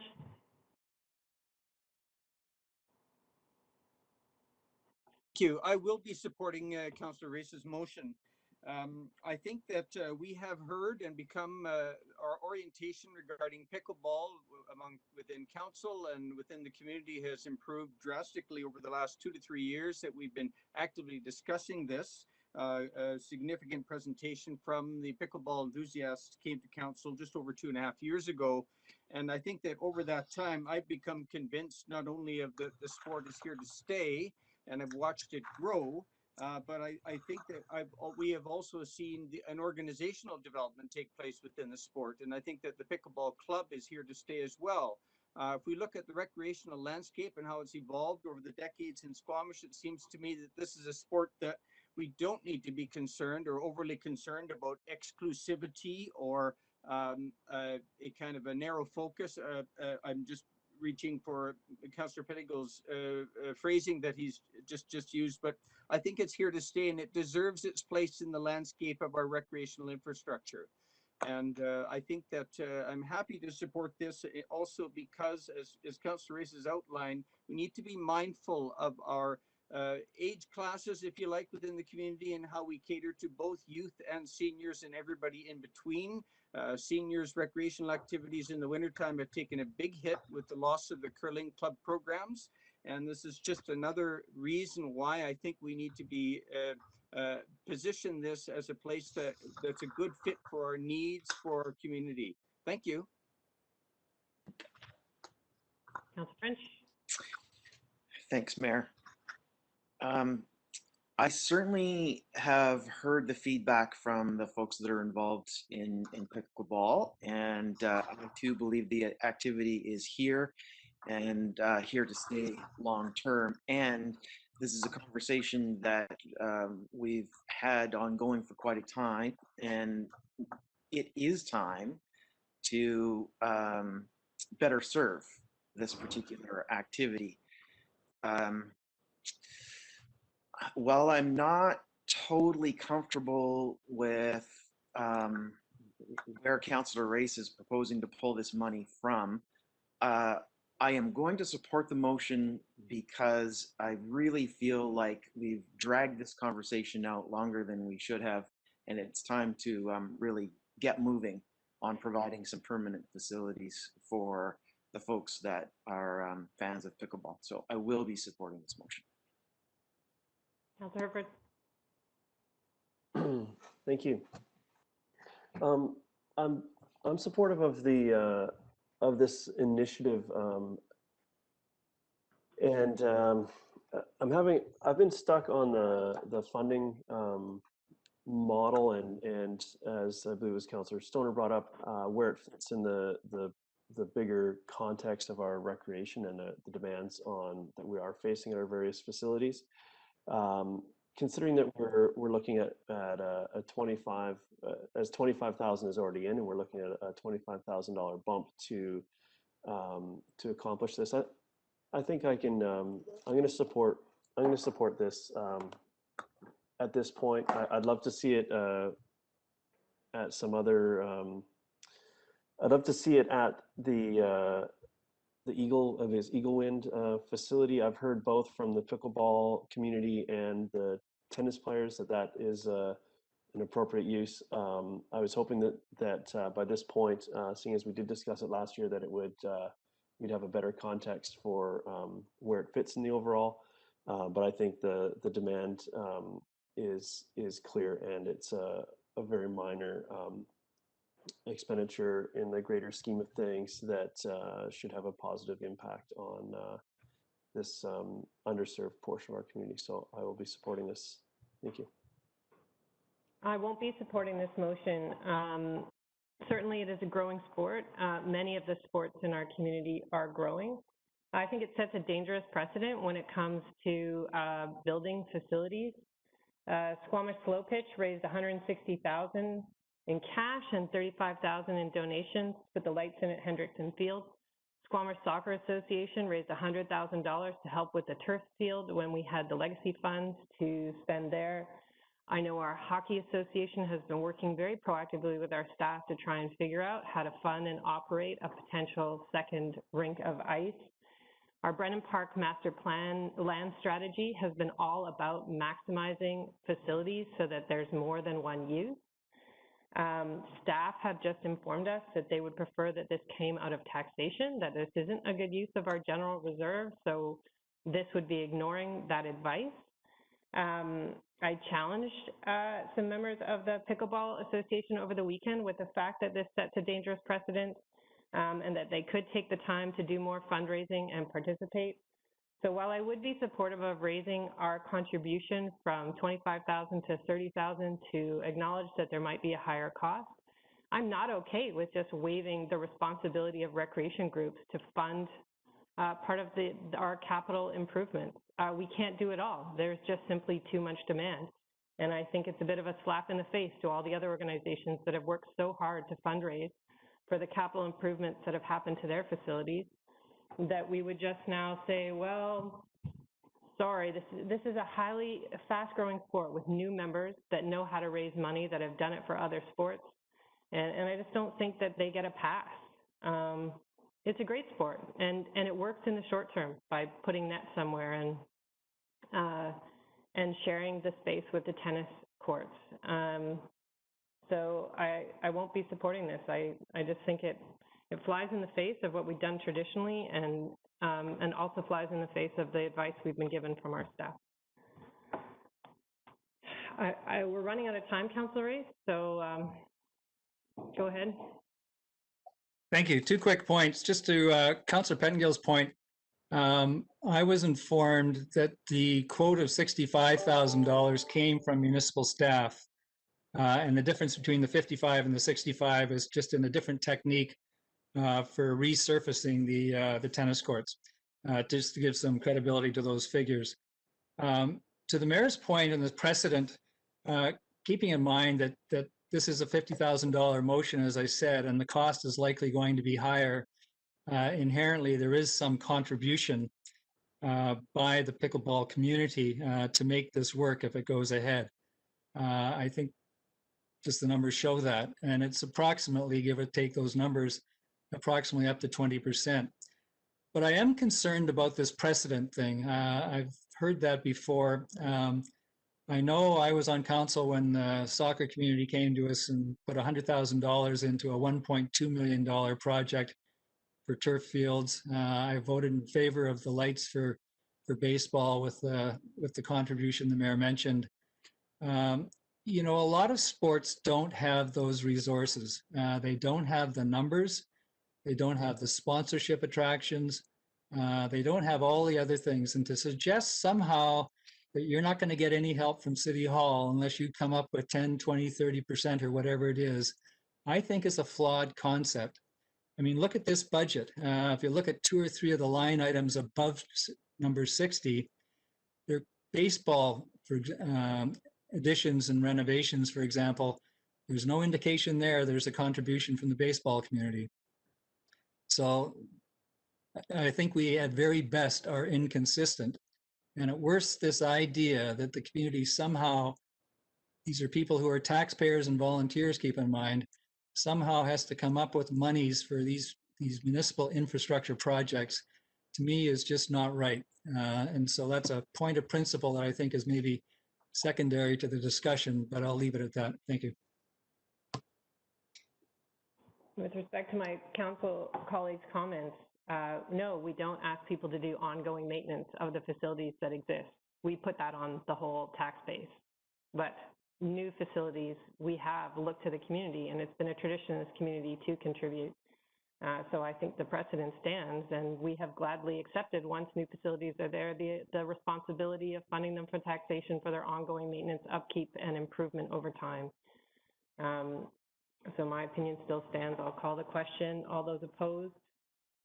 Mayor Elliott, Councillor Pettengill, Councillor Stoner, opposed. Motion carries. I have a question. Actually, I have to go back to Councillor Stoner, had a question on another item, and also Councillor Pettengill. I'm good. It's been addressed. Councillor Pettengill, did you have a question on another item? I think it was related to pickleball as well, so I think I'll pass on that. Thank you. Okay, I just want to check on the table in the staff report around the paving budget and also the active transportation system. So it shows in 2020, $300,000 coming from the Community Works Fund. And then in the table below, it says 2020 active transportation, additional one-time $300,000 grant in Note C. Is that the same grant? And yeah, Mr. Russell. To answer your question, no, it is not. Okay, sorry. Let me. Your question was. I'm just looking. No, it is not. What occurred is in 2020 is this. In 2020, council gave direction to administration to reduce the budget as a result of COVID-19. We came forward with a number of projects that we believed we were not going to be able to complete, and we therefore would defer and thereby reduce the tax requirement. Not all of those projects were being funded by taxes. So we adjusted the funding sources amongst varying projects, okay, so that we could reduce the tax impact because that was the direction of council. And to reduce the tax funding aspect, the tax funding reduction was assigned to the paving project because the paving project in 2020 had $1.2 million worth of funding. So we reduced that funding by $300,000 and made it up by using the Community Works Fund grant source. That allowed us to maintain the total dollar value for the paving project and reduce the tax requirement in 2020. Part one. Part two, in 2020, active transportation received grant funding from Bike BC and UBCM to enhance specific projects that they were undertaking in 2020 for active transportation. And so those two grants are completely separate. They come from different sources. Okay, thank you for that clarity. I know that you provided some notes on the vehicles. So Public Works does a really good job of benchmarking and comparing us to other communities when it comes to our wastewater treatment plant and some of the other, and water, sewer, stormwater. And are there benchmarks for our vehicles? So utilization, how often they're breaking down, and what I'm wondering, is how do we know when it's time to add equipment to the reserve? And I know you mentioned bringing forward the vehicle reserve and to add the word acquire, but over time, if you keep adding machines, then you have to add drivers, then you have to add more mechanics. So it starts driving up our non-discretionary staff costs. And so, how many new kilometers of active transportation trails or separated bike lanes do we have to add before we need a new machine?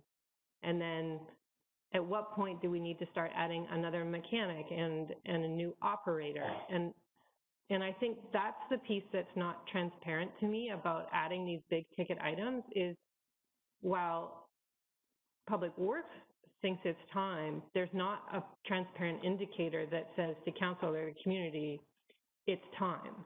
And I wonder if those benchmarks are being developed.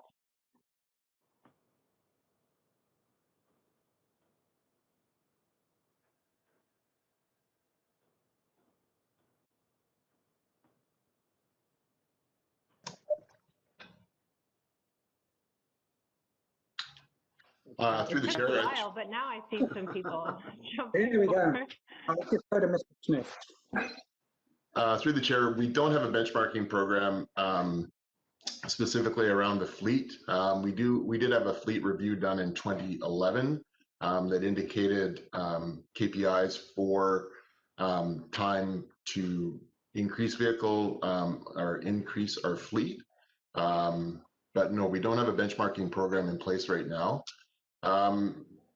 It is a bit of an operational review that makes us realize when we need to get the additional equipment. For example, with the garbage, originally we started out with it being 1 day a week in the winter and 2 days a week in the summer. It's now become a 7-day-a-week project. It needs a dedicated vehicle because the existing vehicle we have is the sideboards are too high. The existing vehicle is actually borrowed from the roads crew, so they're short a vehicle. So we've made the recommendation to get the garbage truck to prevent injury and to improve efficiencies. So that's how we make those recommendations. In regards to the trails machine, when we get a snow or an ice event, that machine is running 24/7. We have it running on night shift and we can't keep up. It just our benchmarking program is a bit by the seat of the pants on that one, is that we realize that we simply can't get everything opened up after a storm or an ice event. So that's that requirement. When it comes to additional staffing, sometimes we do need to get additional staffing to run this equipment, and sometimes we don't. For example, with the trails machine, we do a lot of manual sightline cleaning with brush saws and staff. With this equipment, we can use the flail mower to do that kind of work. So we'll get the operators that would normally be running chainsaws and brush saws running the equipment at a much more efficient rate, basically. So we do an internal review when we're making these recommendations based on our needs. Thank you, Mr. Smith. I would say that you shouldn't be surprised if I bring forward a motion when we look at the reserve again to recommend that we scope out a benchmarking program for our fleet in 2022. Because I think we should know. I think we should be able to anticipate in our 5-year capital plan based on the growth we're anticipating where we're going to need this equipment rather than it showing up suddenly. And I think it's good practice to be able to anticipate those sort of big ticket items. My next question is on the garbage truck, and I understand this is a occupational health and safety and also capacity issue, but if in our zero waste strategy we're trying to separate organics from trash from recycling, are we buying the right truck which just picks up what I think right now is mixed use trash from a one bin system? And are we thinking about, well, what if this bin came with it was actually had organics attached to it or recycling? Through the chair, we have done experimentations with recycling programs in Squamish, and unfortunately they've failed miserably. We've taken the recycled bags to the local recycling company, and the numbers off the top of my head, I believe if it was 15 or 20% contaminated, they would take that material. If it was anything more than that, it's too cost prohibitive for them to separate the trash from the recyclables. and our numbers were well over 50%. There's the recycle bins are very challenging to run. There's a bit of a germaphobe side to it, in that the recycle bins typically just have a hole that you kind of throw your pop tin through, or your recyclables. And for the people that run the bare bins, where they have to put their hand into a slot and open up the container that way, they'll just put their garbage in an area where they don't have to touch anything. So we've really struggled with the recycling. If there's an event or something, we could probably manage it a bit better if there's someone there as a kind of a chaperone. But just when they're left alone, we've really struggled with the recycling program. So you're correct in that this is a single garbage truck, single use. Humans. But if we wanted to, you could do if we added an organics, let's say, I'm just speculating that we can get on top of this. You could run the truck for garbage and then run it for organics, right? Correct. Yeah. All right. Any other questions on the capital plan? Councillor Pettengill? Yeah, thank you. To the safety net along the golf club hole 10, I had in my notes from an earlier question that it was 10,000 from the golf club and 10,000 from the district. Looking at our table, it actually says 20,000 from taxation. And I guess my question is why would any of this be paid for from taxation as opposed to just the golf club paying for it?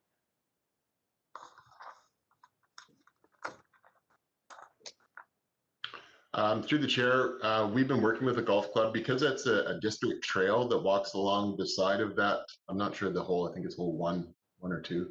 And it is a district trail there. We felt that we did have some skin in the game, so that was our recommendation. And the golf course, and it's not indicated in the financial plan here in this document, and hopefully Mr. Russell can edit that, but there is a contribution from the golf course for up to $10,000 with this project. So if I may, is that 10,000 from us and 10,000 from the golf club then, or is it 30,000 and 20 from us and 10 from them? The project is 20,000 in total, 10 from the district, 10 from the golf course. Okay, I do wonder, it seems that this is a golf course liability issue and so on, so that one's a bit of a struggle for me, but I'll maybe sit on that for a bit. The other question is, for staff, number 57, and it's listed there twice. It's backstop replacements, dugout replacements, and then earlier actually in the special ops, there's netting for hardball. And going back to some of my earlier questions about thinking about can we combine things so they're more flexible, so any given field can be hardball or softball, thinking about making some of these changes and wondering how this interacts with our Fields master plan. I understand that these can be done separately, or these are being seen as separate from the Brennan Park Fields master plan, but I'm wondering why this isn't part of that plan, and looking about where's the best way to do this, and how can we make more of our fields more flexible. Through the chair, just to be clear with these projects, there are three. We separated the backstops because that was the immediate safety item. If we had to give one up, it would be the dugouts. The backstops are in very rough shape, so this is simply replacing the existing infrastructure that's there, that's at end of life. The dugouts have become a bit of a problem for us. That is a safety issue as well, where we're getting certain activities are happening in these dugouts. People are out of sight and out of mind. Some things are happening in there I'd rather not discuss right here, but what we're doing with the dugouts is we're bringing them above ground with clear visibility, and there's chain link around so people are protected. In regards to the safety net, this is something completely different. It's a net that goes around the hardball field. We've had a couple of close calls with hardballs going into the parking lot. So this is actually a net that's on the outside of the outfield that protects the parking lot, Brennan Park, the Sorka Skills Park, and the skate park from errant balls that are hit outside of the park. So those are the three projects, and the protection fence is new, so that is a new item. We felt because it was a safety concern that we would proceed with that, and the other two are simply replacement. Okay, I appreciate that clarification, but I guess what I'm confused about still is this seems to presume in the Brennan Park Fields Master Plan that that's going to recommend and we will accept that all of these stay in their existing locations. And maybe I'm misunderstanding the purpose of that plan, but I thought it's conceivable that plan might suggest moving some of these fields around to different locations. Is that not correct? I can't speak to that one. To the best of my knowledge, those fields are going to stay for the next while, but I can't speak to the long range plan on that. We saw the draft plan that went out to the public for consultation, Councillor Pettengill, and it didn't move any of the ball diamonds. It showed where they would be expanded in the future, though. Okay, and yeah, and I guess. I can provide further clarity as well, Mayor Elliott, in that in terms of these capital projects, you know, these are replacements, these are safety, these are things that are needed in the immediate future for the current fields that are being used. And certainly the master plan mentioned fields are not at this point contemplated, but in any event, these are projects that are required right now for safety. Did you have a follow-up, Councillor Pettengill? Yeah, no, and I do recall seeing the draft. I guess I was presuming that after the feedback and so on, we might still end up moving things. And so I guess I was, you know, wanting to understand if we were keeping that flexibility to move things or if we are fixed on those locations. And it sounds like we are fixed. So I'll leave it there for now. Thank you. Okay. Any other questions on the capital plan? All right, so service level changes, Mr. Russell? Yes. Service level changes. Excuse me.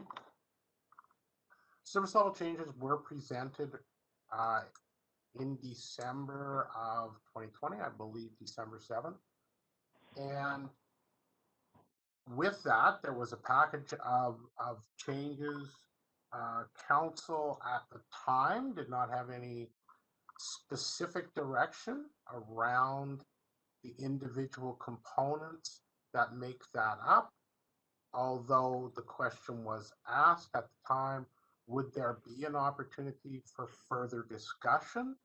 The answer is yes, and now is the time for further discussion. So at this point, as has been included in the package that was presented to council and provided as part of your agenda package, you have the service level change summary, which is on screen, and there is an additional delineation, documentation, which shows the individual projects and their costs and descriptions. And at this point in time, if there are comments or directions that council wishes to provide to administration with respect to the service level changes, we would be happy to hear those. Barring that, we will move on to the summary. So I will pause at this point and turn it back to the chair for questions on service level changes. I don't think this was in my budget package. I don't see anybody else. So, okay. There were not any questions raised at the December 22nd meeting, but because it is part of the overall package, we felt it appropriate to provide this opportunity for council if they had questions or discussions that they wish to bring. We could Did you have a slide of the next layer down, Mr. Russell? If you would be kind enough to hold on for just a moment. I believe the answer is yes, but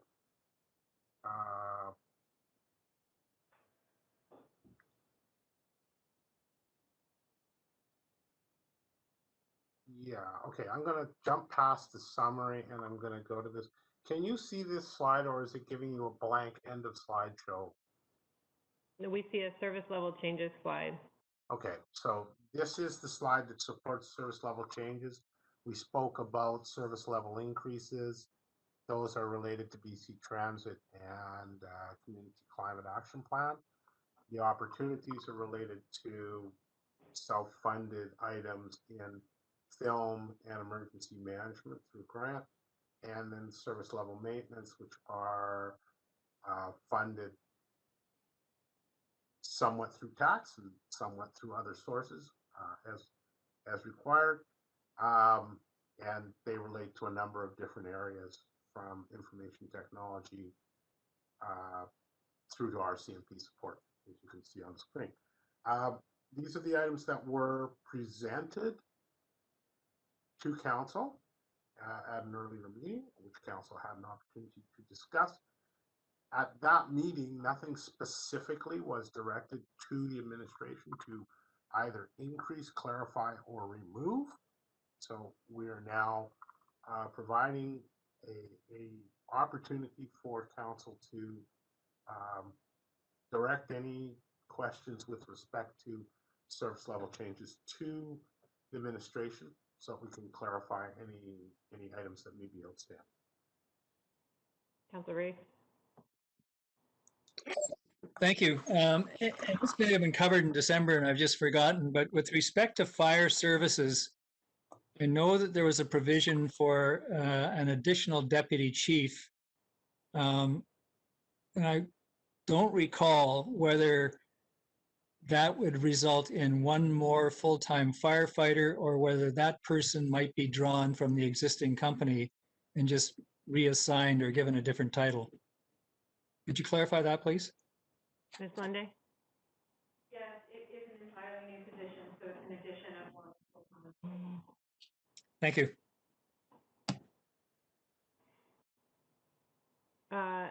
On the facility maintenance, can you remind me what that addition was, or can we cover that under our COVID restart fund?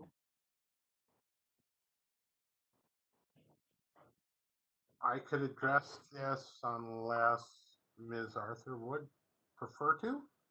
The facility maintenance that we're talking about here is restructuring within the facility maintenance team. And so I'm going to suggest that is probably not something to which the COVID restart grant would be directly applicable. What we're really looking at here is the need to beef up the management group and change the responsibilities of the more senior officials within facility maintenance to provide greater support for the existing manager. Thank you for that reminder. Any other questions? All right. Mr. Russell?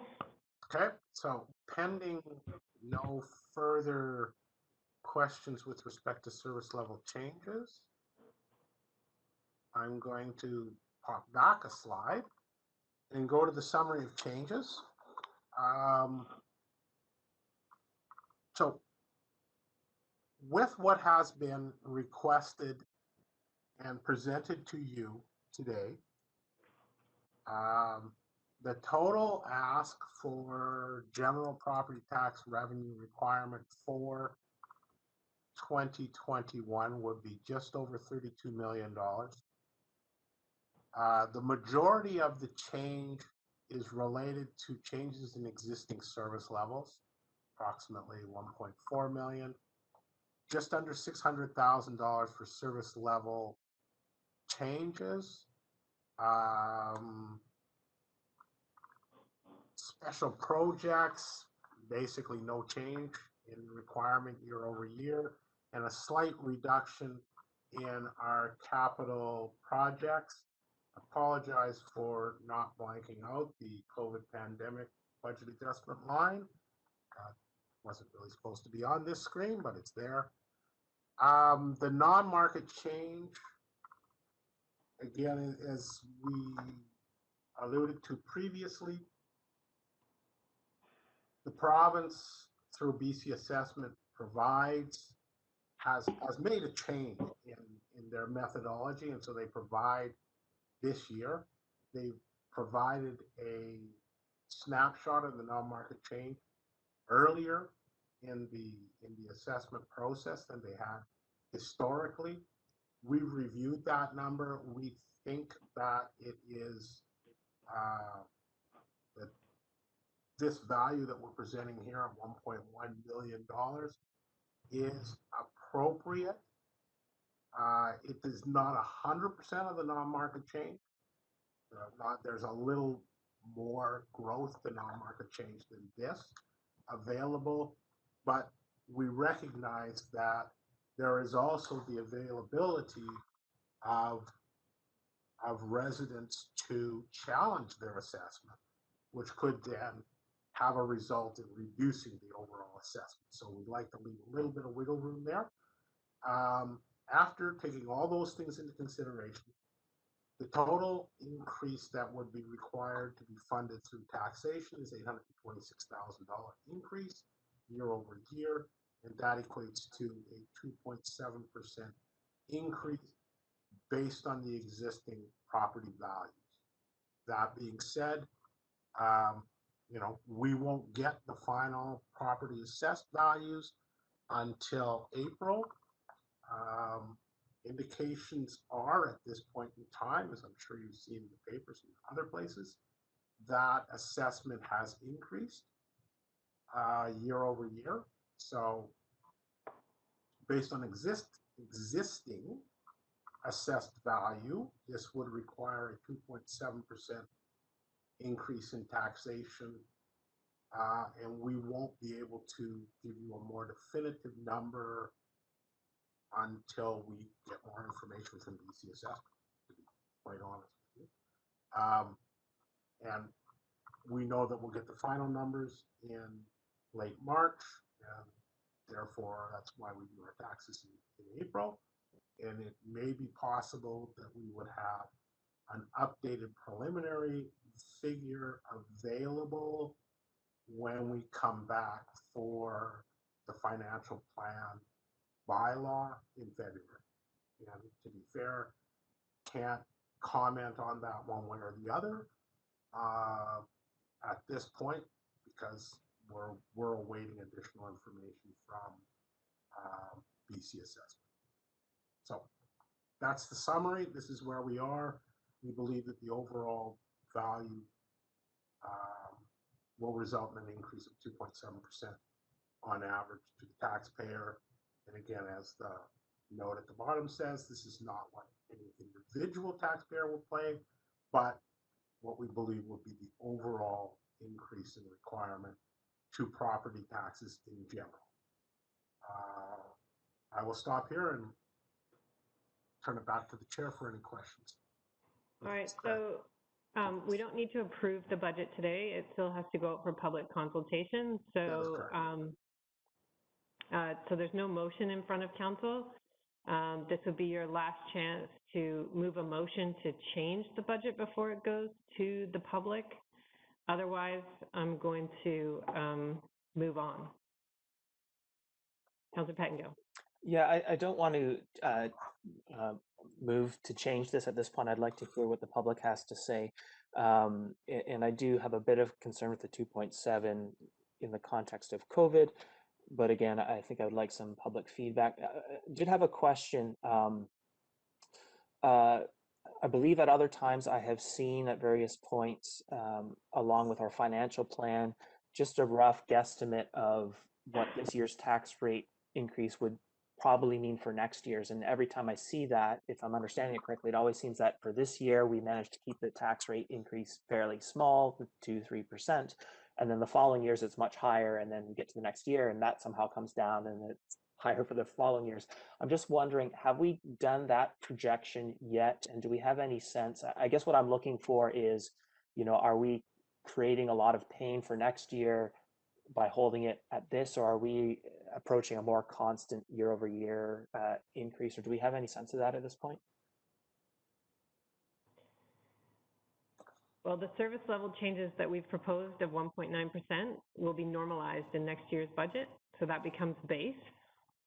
So that becomes part of the line above in the 2022 budget. The non-discretionary change, so the 584,000 that we approved this year becomes a non-discretionary increase next year. Right, and I guess maybe my question is, are there things to keep things at the 2.7% so far? Are there really important things that we've pushed off to next year that are going to be quite expensive? And just looking for a broad comment. Mr. Russell? This is Roland Russell in response to, through the chair, in response to the question raised by Councillor Pettingill.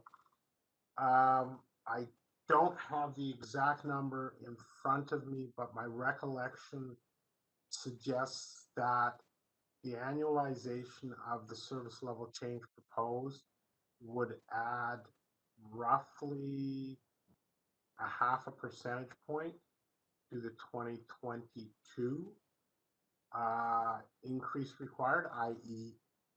there's $150,000, give or take, that's going to go to the service level change line above the existing service level change. I think probably the more important number to keep in mind is, as a result of the capital plan that we have approved, we have approved issuance of $10 million worth of debt for the fire hall. So sometime in the next year to year and a half, depending on the build out, we're going to expend that money and we're going to go to the market and replenish our coffers. And so somewhere within the time frame of 22 to 23, the debt repayment for the fire hall is going to come into the budget. And that's going to be a fairly significant number. So when you're looking at this, if you want to say, what's the big surprise going to be? Really, the big surprise is look at the capital plan and determine what is being funded by debt, and then look a year or two out, because at that point, the debt is going to have to start being repaid. So I would say we're going to go probably to market late 2021 would be realistic for funding for the fire hall. And so we would anticipate that in 2022, there's going to be debt repayment associated with that. That's probably the big ticket item that's going to push the 2022 tax increase. Thank you, appreciate that. Thank you. Just also to Councillor Pettingill's question, the other significant thing that we can't always assume is the non-market change. In this case, it lowers taxes by 3.81%. I can tell you in my time on council, this is a very positive thing this year. It isn't always that much. And if development and property development ever sort of flattened out, as it has in the past from time to time, then you don't get that 3.81%. You get something significantly less or almost zero. And that all of a sudden that 2.7% becomes 6.6%. So that's something also to keep in mind going ahead. If the growth ever somehow flattens out, that number starts to disappear and that deduction disappears. And I would just add through the chair, to Councillor Race's comment around the non-market change. That's quite correct. And I also think that it's, and to sort of bring in Councillor Pettingill's comment with respect to the context of COVID, I think it would be well for council to recognize that somewhere probably in the next 5 years, realistically, growth is going to slow down, and the non-market change is not going to be as substantial as it is this year. So at some future point in time, yeah, growth's going to slow. and these costs are going to result in higher overall tax increases. We don't have a crystal ball, so we don't know specifically when that's going to happen, but it would be prudent to anticipate that, you know, that as a result of COVID and other changes within the economy, that growth in the sea to sky corridor is probably going to flatten out somewhat in the future. Not to be pessimistic, but, you know. Ms. Glende. In response to the question around a broad statement, I can say to the PA office that when we bring a budget to council, consistently the objective is a palatable tax requisition that meets the strategic and core municipal service needs of the community. And if growth slows down, then theoretically and likely the pressure on the organization also slows down. So there are no surprises hiding around the corner, with the exception perhaps of what Mr. Russell indicated around our debt servicing, but even within that context, we look at the entire package and ensure that what we do bring to the community is something that is always palatable within the day's context, whether it's growth or COVID or no growth. We are stewards of the taxpayers, so we don't want to be shocking anyone at any time.